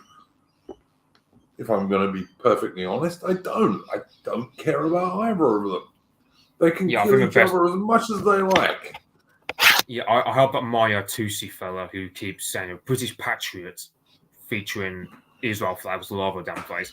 I hope that I can just imagine, like, let's say Farage, we would just pressure him just to say, oh yeah, your position on the Israel versus Palestine issue should be you deport anyone who is unconditionally pro-Israel and pro-Palestine. Just give everyone. Yeah, I'd say anyone who waves an enemy flag. Yeah, if you wave an Israeli or a Palestinian flag around in Britain, I'd deport both of them. Frankly, I really would. The only flags I'd allow being waved around in Britain are British flags, English flags, Scottish flags, Welsh flags, and Northern Irish flags. They're the only flags I'd allow. Yeah, it's going to be. You want to wave foreign nations' flags around in Britain? You want to be careful where you do it. That's what I'd say. Yeah, and I'm thinking. I can't remember who else said this. I can't remember exactly what they said either. But first said the Labour Party won't have a honeymoon period either, because at least with Tony Blair, he had a reasonably healthy economy to work with. Things were generally all right for Britain in the 90s, with economically anyway, as well as socially. However, Starmer, he's been handed a poison chalice by the Tories. I think that's one reason why Tories called the election early, because they knew before, okay, we've got poison chalice and we can't handle it anymore. Let's just give it over to Labour and give them a huge majority as well. I won't be surprised if the Tories, they just want to give the poison chalice over to Labour as well, because as there's so many circumstances at the moment. I am just hoping, Mitch. I totally agree, Mitch. But I'm just hoping that Farage's energy and skill is enough that you won't get this enormous Labour majority, but you will get a decent number of Reform MPs, and the Tories wiped out. That's all I want to see. If I see that, I'll go, yeah, this was a great election. I personally think a Labour majority, let's say 50 seats majority for Labour, I think personally that's more dangerous than, let's say, a 200-seat majority. Let's say Labour get 500 seats.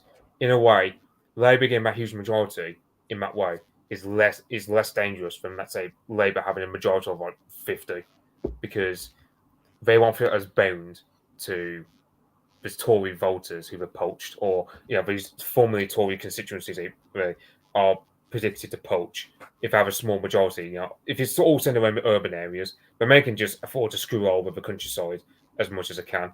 But if they have this huge majority made of a formerly Tory voting areas, poison chalice is what I would say. It really screws over the Labour Party's policies, like in terms of what they can actually do. You might be right, man. I'm not sure, but you might be right. But I just think Labour is going to fall apart quicker than people think they will, because the alliance within the Labour Party is not as stable as the Labour Party try and pretend it is. there's an awful lot of left-wing Labour supporters who don't like Starmer at all. So yeah, I don't think it's as stable as they think it is. I think in terms of the left wingers, like the Corbyn type people. I mean, Owen Jones, for example, he's campaigning for the Greens. I reckon that's what's going to happen. Starmer's going to clear house, and he's just going to deport all these people out of the party, and they're all just going to go to the Greens or that's Workers' possible. Party. Yep, that's perfectly possible. Yeah. However, that carries also the fact that, well, the thing is, on the left, they're more fragmented than we are, and that opens its own can of worms for Labour down the line. Because, as I said earlier, the Greens and the Lib Dems and the Workers' Party, they seem to have a lot of momentum behind them. If Starmer might actually screw things up between now and election day. That is possible, yeah. So, yeah, as I said, this situation where the Labour Party we might actually get a hung Parliament just because.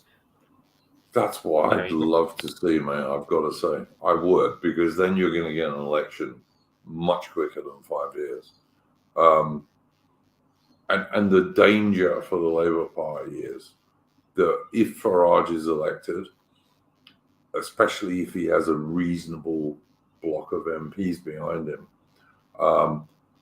they're going to be overwhelmingly, if they stick to the policies in this manifesto, they're going to be overwhelmingly popular with most average Anglo-Celtic real British people. And that's dangerous for the Labour Party. It really is. So, yeah, we can hope. We can hope. I mean, look, I'm more enthusiastic about this British general election than any British general election that I have ever seen. Yeah. Going right back to, I don't know, 79 when Thatcher got elected, I'm more enthusiastic about this general election than any other one I've ever seen. It's possible. It's just, I'm not saying it'll happen, but it's just possible that if we all vote the way we should vote, we could actually change the direction of British politics on this election. Yeah, I mean, possible. Not saying it's certain, but it's possible.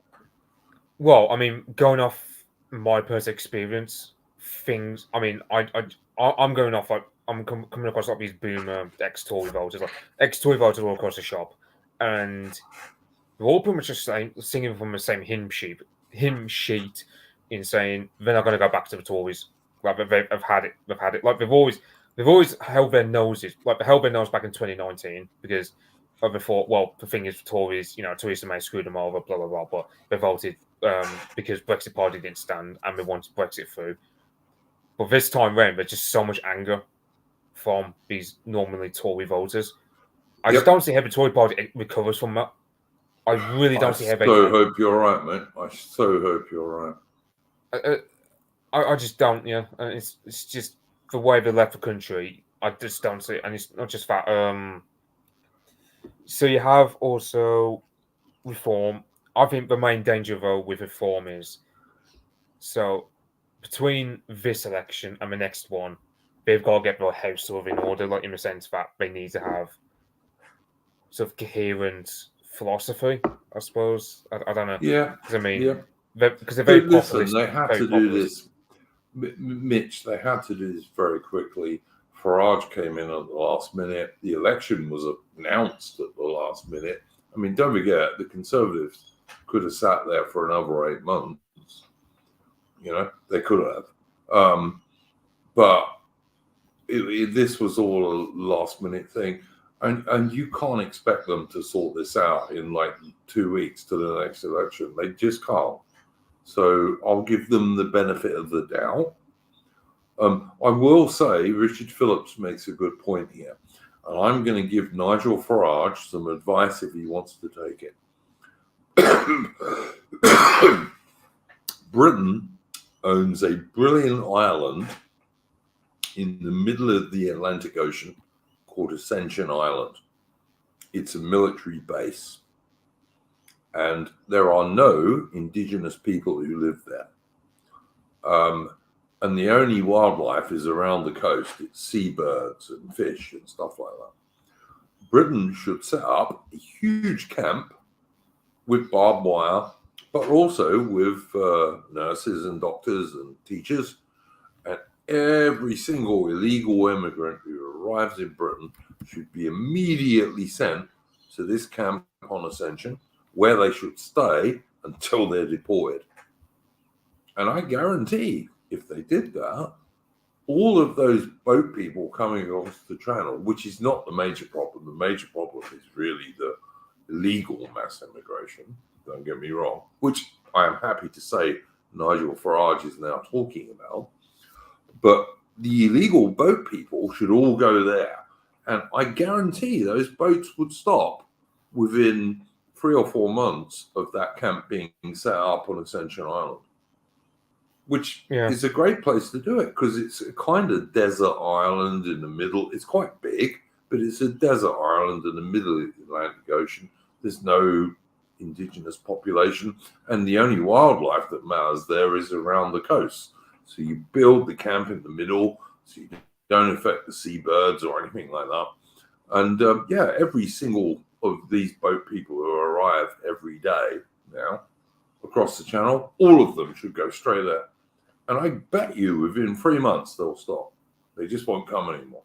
If they're kept there for as long as it takes, whether it be 3 months or 6 months or a year and a half, they spend it in that camp and then they're sent straight back home.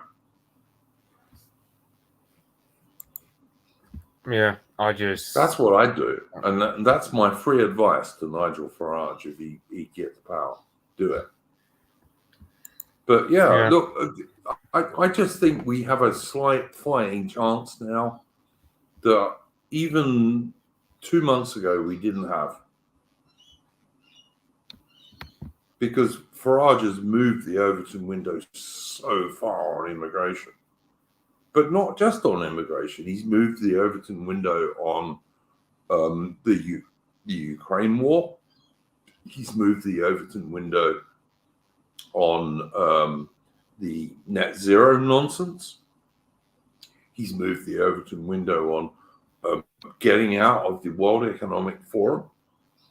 Like all good things that all of us have been talking about for years now. Farage is talking about on the mainstream media. And these bloody black pill people on the right wing who say, oh no, it's just going to betray us. Well, maybe he will. That is possible.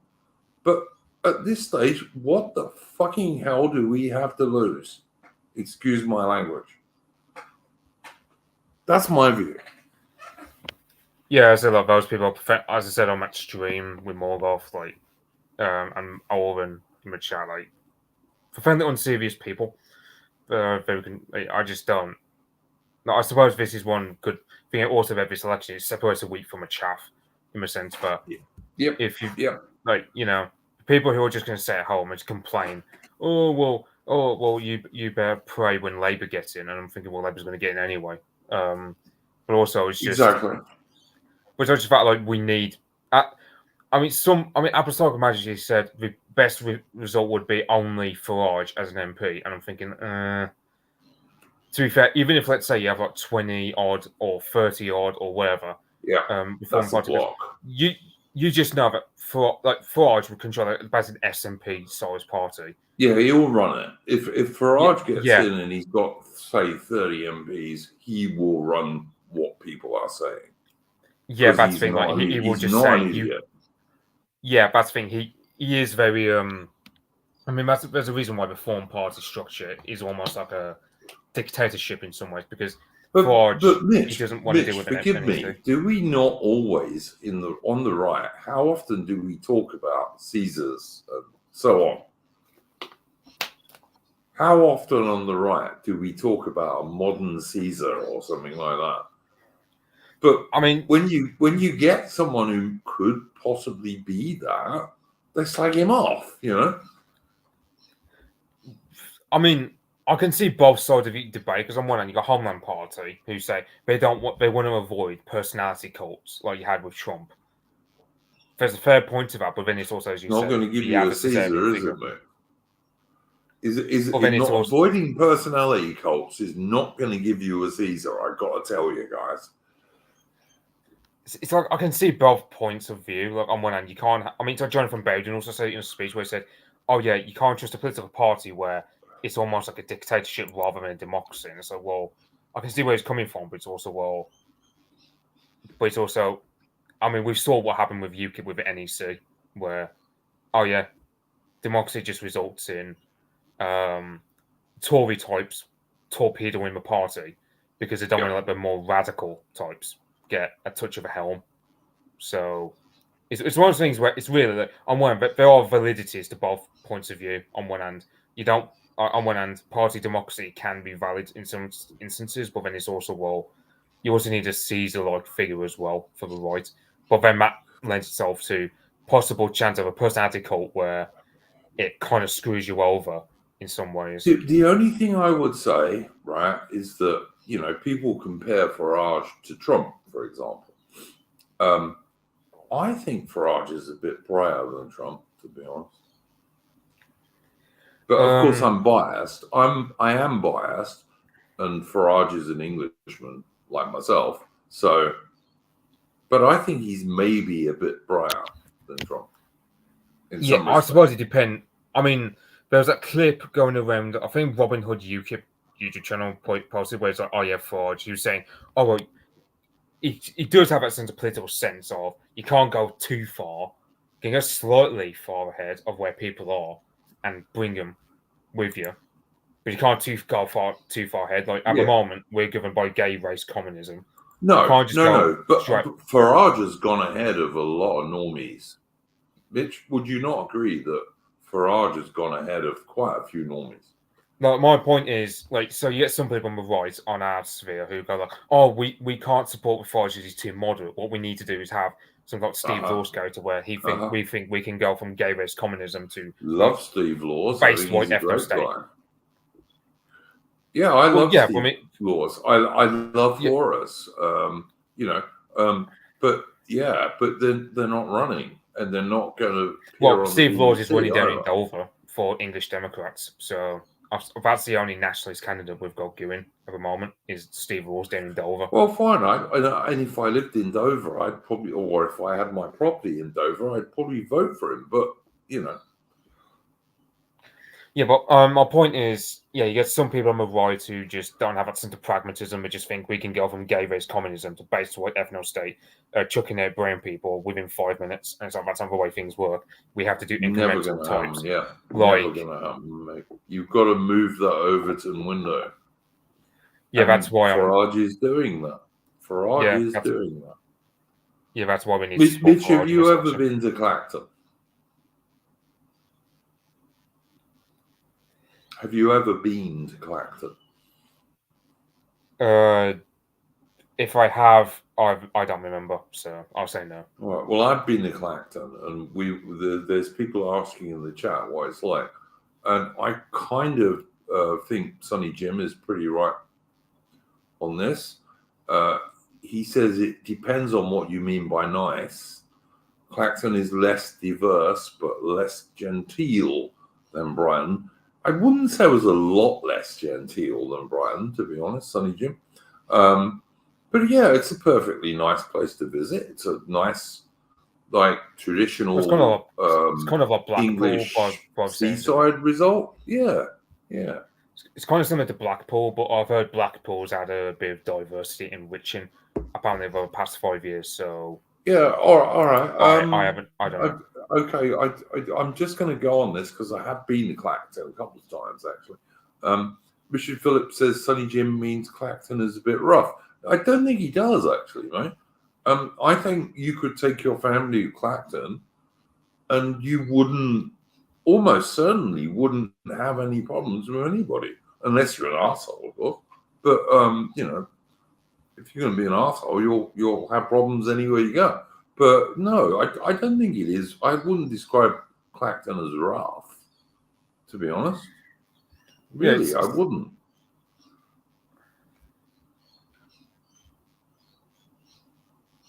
Yeah, I don't. I mean, I I don't think I've wouldn't ever seen describe it. it as rough. I'd very happily like take a girl out there for a day, or take my wife and my kid there for a day, and you would be extremely unlikely to run into any problems whatsoever, to be honest. Yeah, I mean, it's like you got Blackpool, which like I've been to, and I haven't been there since before lockdown, but I've heard apparently over the past 5 years it's been subjected to some diversity, shall we say. But yeah, even like I don't know, say 7 years ago, it was a kind of a place where you could go for a day out, but you wouldn't exactly stay there for a week. Kind of place. Like it was decent for like a day out with a bird or whatever. But Yeah, exactly. It's the sort of place you could absolutely go wander around, have a few drinks in the pubs, walk up and down on the seafront, go and have a swim in the sea, and you're not going to get any issues. It's mostly white British people, and white British people are generally quite nice to be around, in my experience, which is most of my life. So yeah, I know. Farage, he's predicted to have the biggest swing ever recorded for a political candidate in like in Claxon, because the Tory candidate is only getting like what 25% of the vote from like 75 back in 2019, and Farage is predicted to get around 50% and that's at the moment. That might jump up quite a bit on election day. So and you also got other Clacton. areas. Bear in mind, Clacton is one of these refugee sites where people from the real Cockney Londoners, not only from the East End but also from central South London, this is where they fled to when London became a foreign city, which is what it is now.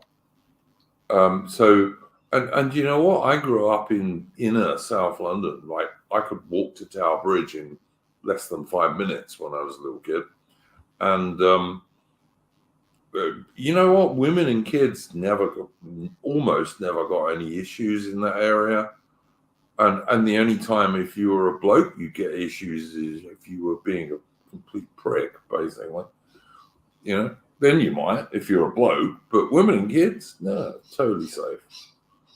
But that was when London was an English city, you understand? It wasn't full of brown people back.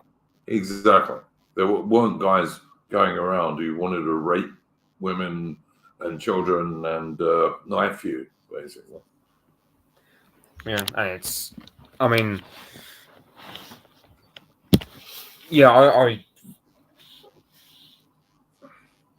I don't think Clacton is one of those bits of the south bit of England, which is still English. So I'm in favour myself. But anyway. Yeah, but it's also about to see what elected Douglas Carswell back in 2015. So it's always had a right wing, demeanour to itself. So 100%, that's the best seat for. But I mean, all the shit lives saying like, oh well, Farage won't care about this place because blah blah blah. It's like because they're essentially saying that he won't act as a social care worker for his constituents, and they go, well, I don't even think that's true, though. I think Farage will be an excellent MP for them, but that's just me. Well, I mean, the thing is, it's like Jess Phillips. She's complaining. Oh, well, do you think he's going to listen to single mothers and blah blah? Blah. And it's like, well, okay, but he's your MP. He's not your bloody social care worker.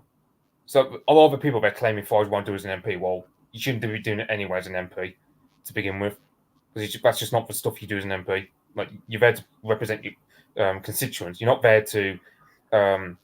Oh yeah, they've got a bit of difficulty with the council in regards to like a shed or whatever.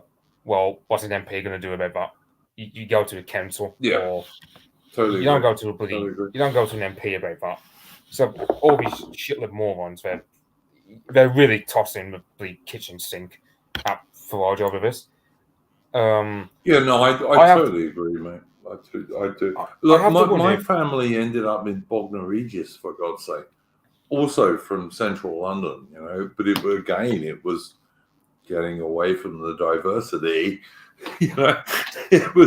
That's why they did that,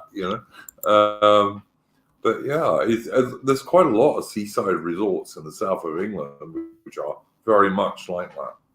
And are they a bit more rundown than they used to be? Yeah, because not so many people go on holiday there than they used to. But it's still a pretty nice place, to be honest, for the most part. I mean, you can still go and have a drink in the pub and meet nice Anglo-Celtic people, which is good. I mean, this is a bit where I think Farage will really do dividends for places. First of all, it puts it on the map. Secondly, because Farage, he's going heavy, not just on immigration, but also like cutting taxes for like the working class, blah blah. And it's like, well, I'm just imagining, for argument's sake, like he will, because he's just like, because I mean, Farage, and also another thing, like, because Reform Party was saying this before Farage came along, they were saying a bit, we have to decentralise all the wealth, share it out all over the country, not just in London, but share it all over. So you can also imagine an average Clactonian, but was just thinking, well, let's say Farage becomes Prime Minister. You can totally just imagine him like trying to revitalise places like that, like back to what they were like back in the 60s, in terms of being very touristy, pleasant areas all around, the pubs have a renaissance moment, all the rest of it. Like, England actually becomes English and not just some brown storage depot, basically. Exactly. All the Webster strays of the world. Exactly, mate. Yeah, I totally agree. Like even in Bognor Regis, I remember like there were still nice gardens. I mean, or I'm going back a bit, but there were still nice gardens. That they still did all these flower clocks and this sort of stuff that English seaside resorts always used to do. And there was the ozone in the air from the English Channel, and I mean they were relatively quite nice places, even like in the late 1990s and early 2000s. They were still okay places, and some of the last okay places because not so much diversity, basically. Because it's diversity that fucks up England and Britain, not just England. It does the same thing in Scotland and Wales and Northern Ireland. It's the diversity that fucks it up, Yeah, I mean, I think also, I mean, I know you get some. I mean, because a lot of this election's just been talking about bleed taxes, and I go, well, I have to wonder how much a tax burden would be much lessened if we didn't literally have to babysit all the waves and stripes of 100. like from the Middle East. Like, oh yeah, imagine if we didn't have an open border for Afghans and Somalis or whatever, how much our tax burden would drop instantly, just by not having this policy of national suicide via mass immigration.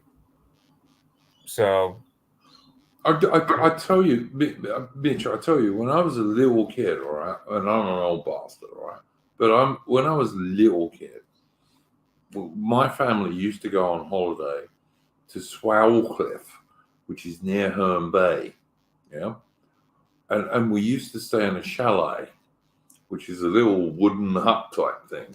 And when I used to go there then, which was in the 70s, they still had wooden gas lights in the chalets, and you had to go and buy one of these gas things to go over the thing to light the room and all this stuff. And I just thought it was so cool because it was like semi-camping, this kind of stuff. But yeah, they were lovely places back in the day, and we'd go outside and there'd be rabbits, and you could go to the beach, or you could walk along rivers with there were water rats in the rivers, and ducks and all this kind of stuff. It was cool, I used to love it when I was a little kid. I thought it was so cool, Nothing wrong with it at all, actually. It was nice, but when I got a bit older, I got into Cornwall because Cornwall's absolutely beautiful. And I also got into the very far northwest of Scotland. But then I was older by then, and I had my own car, and I could drive there and all this kind of stuff. So,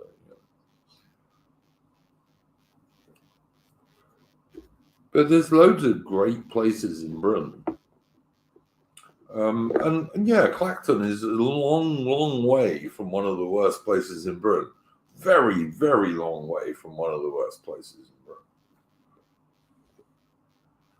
I mean, I don't think you can get any crappier than somewhere like Birmingham. So yeah, middle of Birmingham, middle of London. From what my Scottish friends tell me, increasingly the middle of Glasgow is not that great. But anyway, and I used to like Glasgow as a city, by the way. Glasgow used to be a nice city in the 80s. I would like to say for the River Clyde of Glasgow is complete shit tip and a lot of diversity. The north of it is still quite deprived, but it's like whiter than the southern side of the Clyde. Yeah, I can believe that. I used to like Glasgow. In the 80s, Glasgow was a lovely town. And like you would never see a brown or black person ever. Just about never, really. But yeah. I used to be very fond of Glasgow. And it's also a bit warmer than Edinburgh. Edinburgh gets bloody cold in the winter, I gotta tell you. But yeah. I always thought Glasgow was kind of like the Birmingham of Scotland, like very industrial, very. Yeah, it was. It was, Mitch, but it was also like Birmingham in the 50s, not later, So when Birmingham was still like a white industrial town, Yeah, I always thought like Glasgow was one of those places where, like in the 50s, Birmingham was an industrial town, but it was white, and Glasgow was still like that in the 80s. It was an industrial town, absolutely, but it was still very Anglo-Celtic, Yeah. But yeah, no, that's true. That's true. I mean, it's like Newcastle. Newcastle was very much the same. It was an industrial town, sure it was, but even in the 90s, Newcastle was still pretty Anglo-Celtic and white,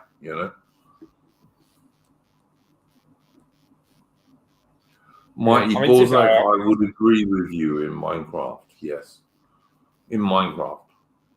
Yeah, to be fair, the thing about Scotland though is they're not as along with the diversity just because of.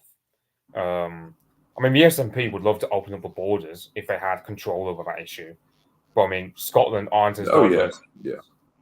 And yeah, it's one of those things where you go. But you know as well as I do, Mitch, that we've got good guys on our Discord like Craig, who is a Glaswegian, who bloody well hate what they're doing to Scotland at the moment. So Yeah, I mean, I don't know. I don't know who Scotland. I don't know about Edinburgh. I mean, I've heard I've seen pictures of Edinburgh. It's like, oh yeah, beautiful architecture, with the exception of a Scottish Parliament, which literally looks like Barad-dûr from Lord of the Rings. Yeah. Then you got, but I don't know how diverse that place is again. I mean, I've heard but Scotland it seems to be lagging behind. I mean, Wales is also kind of the same, except in Cardiff. I've heard Cardiff and Aberystwyth are pretty bad. Aberystwyth because it's a university place, and Cardiff because of Plaid and Welsh Labour, who can be selling it for Welsh. So, but it's like I think all these so-called Scottish nationalists and so-called Welsh nationalists, what they're really in favour of doing is exactly the same thing that Sinn Féin in Ireland wants to do to the Irish. Like they're Brits out and Somalians in, basically. They're all that, basically. Yeah, did you know about the SNP fella, that bold fella off the debate? He was literally just saying, "Oh yeah, the problem with Scotland is there's too many Scots because he's saying, "Oh well, the problem with Scotland is there's not enough immigrants." Basically, that's what he said. Unironically, he said, "The problem I with don't think many Scots are going to agree with that. Ultimately, I don't think many Scots are going to agree with that. The Scots are a canny people, and they're pretty intelligent. You know, Scotland used to have, before the SNP fucked it up, Scotland used to have by far the best education system in Britain, and the SNP have totally destroyed it. By the way, yeah, but for they did. on that point, Yeah, the Scottish ordinary state school Scots were much better educated than average ordinary state school English people, but the SNP have destroyed that, and I can't believe that many Scots have not noticed this. You know. Yeah, and it's. I mean, I'm looking at yeah, because it's like you've got Ireland, for example, and they're very fine with kitchen sink of that place. To a point where County Donegal They want to kill it quick. They want to kill Ireland really quick. The globalists.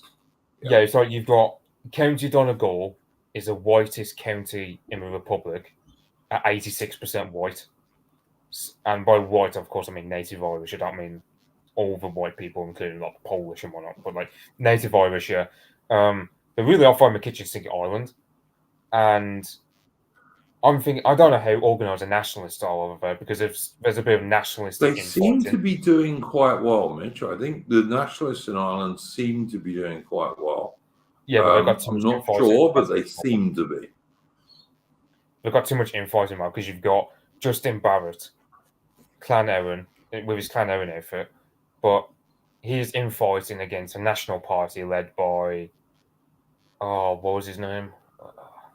Can't remember. Yeah, the National Party have split up pretty much, and Irish nationalism was a bit set back by a bit, unfortunately. And the way Ireland is going, because they're boiling the fog too quickly, I can imagine civil unrest is going to happen in Ireland by Yeah, 2030. maybe. Look, I mean, I really want to get Lady of Shalott on a stream, but Lady of Shalott has only just finished a treatment for her illness, which is fairly serious. And I would ask everyone to send Lady of Shalott thoughts and prayers, please. But I would really like to get Lady of Shalott, if she's feeling well enough, to come on a stream and to talk a bit about Ireland, because although she's a Northern Irish girl, she does have relatives in the south of Ireland as well, in the Irish Republic. And I'd really like to do that at some stage, because I'm a huge fan of Lady of Shalott, who's one of the only two women on my Discord. And for anyone who's been worrying about her, and I know a lot of people have, she's just finished her latest course of treatment. It's a pretty serious thing that she's going through at the moment. So if you're a Christian, please pray for her, or if you're not, please send her positive thoughts. But yeah, I'd love to get Lady of Shalott on to talk about Ireland at some point. That would be cool. She did have a video out recently, which I put on my Twitter, which was about the Kinks, which is a band I kind of like. But yeah, good.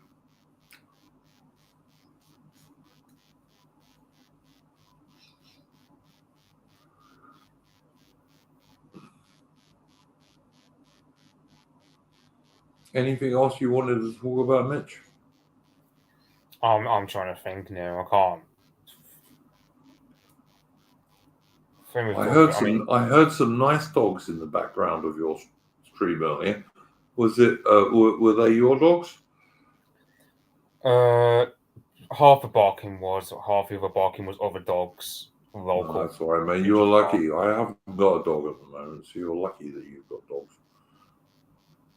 Dogs are good. Yeah, well, it depends. I mean, it's annoying getting woken up. But like, let's say, I don't know, I wake up 2 hours earlier than I originally planned to, just because of dogs barking. So, pick and mix. I'd like that, Mitch. I'd like that, and I miss it. To be honest, I'm going to have to get myself another dog again soon, because You're not really a human if you're an Anglo-Celtic person and you don't have a dog, in my opinion. But yeah. But I like all dogs and a fair number of humans, so there you go.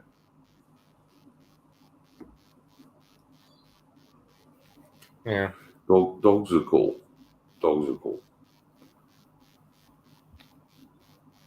I'm a big fan of my friend Aubrey's dog, who is probably a beagle German Shepherd, probably.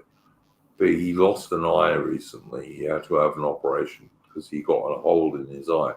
But he's 16 and a half. Now that's a dog. He's one of the keenest brains in dogdom. And actually, if you go back a couple of streams, you can listen to him singing Happy Birthday, which he did very well, I have to say. And his name is Jasper. He's a great dog. So anyway.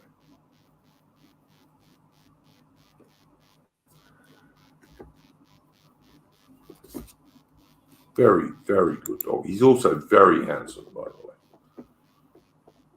way. And that's his picture in Aubrey's avatar. That's Jasper. One of the keenest brains in dogdom. So there we go. Yeah, so did you have anything else you wanted to bring up, Mitch, or anything you wanted to plug, mate? I mean, people are free to look at my Twitter just for my little anecdotes about stories. Yeah, you've got a good Twitter. You've got a good Twitter. What's your Twitter handle, mate? I'll put it in chat. Anglo Gropnik, I do believe, but yeah, put it in chat, mate.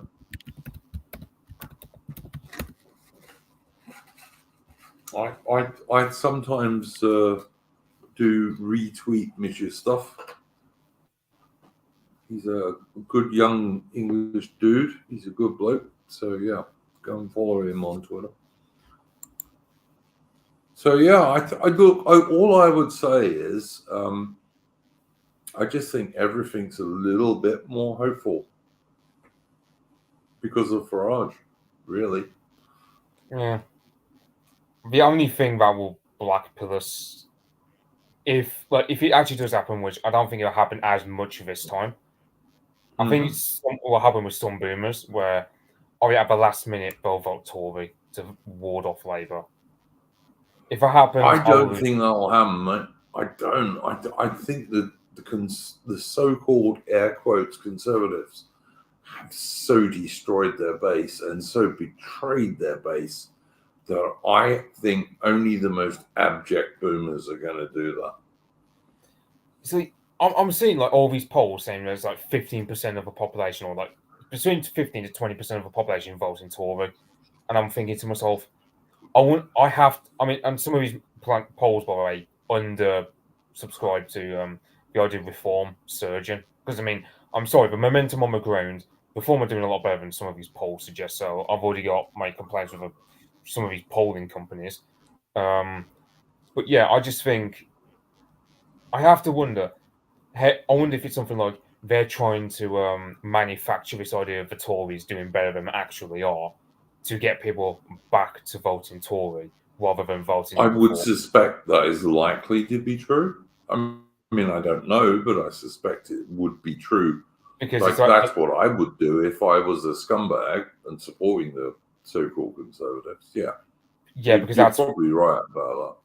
Because that's the problem with our voting system, is the fact that these polling companies, they can really screw about with things. They can just go, oh, well, if you vote Reform, it's a vote for Labour, blah, blah, blah. And so, well, going off a Tory party MPs near me. I don't think that's going to fly, mate. I don't think that's going to fly in this election. I don't. Because the thing is, if you vote so-called conservative, that's a vote for Labour because they're a uni party. The only difference between the so-called conservatives and Sir Keir Starmer's Labour Party are very minor tax differences. In fact, that's the only thing the conservatives go on about, really. You've got to be a moron if you're going to vote for Labour. If you're not an extreme left-wing LGBTQ idiot. Well, why would you vote Labour? That's just craziness. Yeah, you get this idea of a shy reform vote, and I'm thinking to myself, well, I think there's more. I mean, it's more likely to be shy Tory voted just because if you're voting Tory at this point, after what you've seen over the last 5 years, let alone the last 14, there's just a sense of shame at that aspect of Yep, people still voting Tory 100%, in this election. 100%, mate. With reform, Yeah, I I reckon that might totally be agree. true. So you might have a situation where people are saying they're voting Labour, but actually they're voting Reform and don't want to say it. I wonder how much of a proportion that is. I don't know. That's up for the birds at the moment, or up for the I jury to don't decide. think we can tell yet. Look, next week I am going to invite Morgoth to come on because it's 1 week before the election. And I'm hoping, I don't know if he will, but I'm hoping Morgoth will say, yeah, this election, let's give reform a go. But, I can't tell what he will say, but I'm going to invite him anyway. So we'll see. But yeah, thank you very much, Mitch, for joining me this evening. Sorry we only had 2 guests this week, but on the other hand, Mitch is one of the best guys on my Discord, so I'm not sorry for that. My opinion is we have nothing to lose by voting reform. Yeah, they might stab us, and if they do, how are we worse off? We're not really, are we? And if they don't, I don't know. Then maybe we win something. And Farage has moved the Overton window on immigration like 3 points at least, like 10% at least already in this general election, which is what we on the right, on the DR, have always been going on about. All right. And Farage cannot, it's not possible for Farage in his current position to say, oh, yeah, we've got to start remigration. Be realistic, guys. Be realistic. Yeah, I'm just looking at I'm looking at the Reform candidate I'm helping, and he's retweeted Sargon. He's retweeted. There you go. There you go. So that's yeah. Look, as far as I'm concerned, this election, if you're on the DR and you don't vote reform, then you're fucking stupid. I'm sorry. Excuse my language. But really, you have to this particular general election. And you have nothing to lose, whatever they do. Yeah, that's a bit of the energy. I'm working with Zoomers, and I'm working technically there's one guy who's a Zoomer. I haven't met him, even though I've been volunteering for the past couple of weeks. But yeah, the whole point is, there's a lot of youth energy behind reform. Yep. So that's the Quite main right point. too. Even let's say, for example, reform turned out to be a damp squib. Let's say, or whatever. There's still those people embedded within. There's still those people who have made the step against the paradigm. Yep. And they'll also just waiting to be picked up later on in the future if reform does disappoint. Or let's say reform disbands by 2030 or something, like some people are predicting, whatever happens, you still got those people that they've made the step outside the paradigm. They're waiting to be picked up. Those 16-year-old girls who are campaigning for reform. So Yep, I've seen that. I have seen that. Yep. Look, my view is, even if, I don't care if you're Morgoth or me or Apostolic Majesty or Mitch or anybody, you have absolutely nothing to lose in voting for Farage and reform in this particular general election. You have nothing to lose, even if they do stab us, which, that might happen. I see no evidence that they're going to do it yet, but maybe they will. But what have you got to lose? Yeah, that's the thing. With it's obviously the same with IFD in Germany. Like they've got, I mean, even if let's say the leaders can be damn screw at times, there's still those people embedded within the party who are receptive 100. further on down the Yep. line. Like if they're still on the whole boomer conservative bit, or let's say they're like Sargon tier, okay, they can still be receptive. There's still people who can vote for you further on down the line. But they're not ready Absolutely. yet. But you've got those people, you've got the organisation. That's the main thing about reform is, I mean, there's also, you know, I know lawyers and small business owners in reform. So I've got social networks going on through reform. No, I totally agree, mate. I just can't see any reason like not to support them at the moment. And the idea that their manifesto is too pro us, so we should be suspicious. That's just craziness. I mean, sorry. It's like, give it a break, guys. In my opinion, anyway.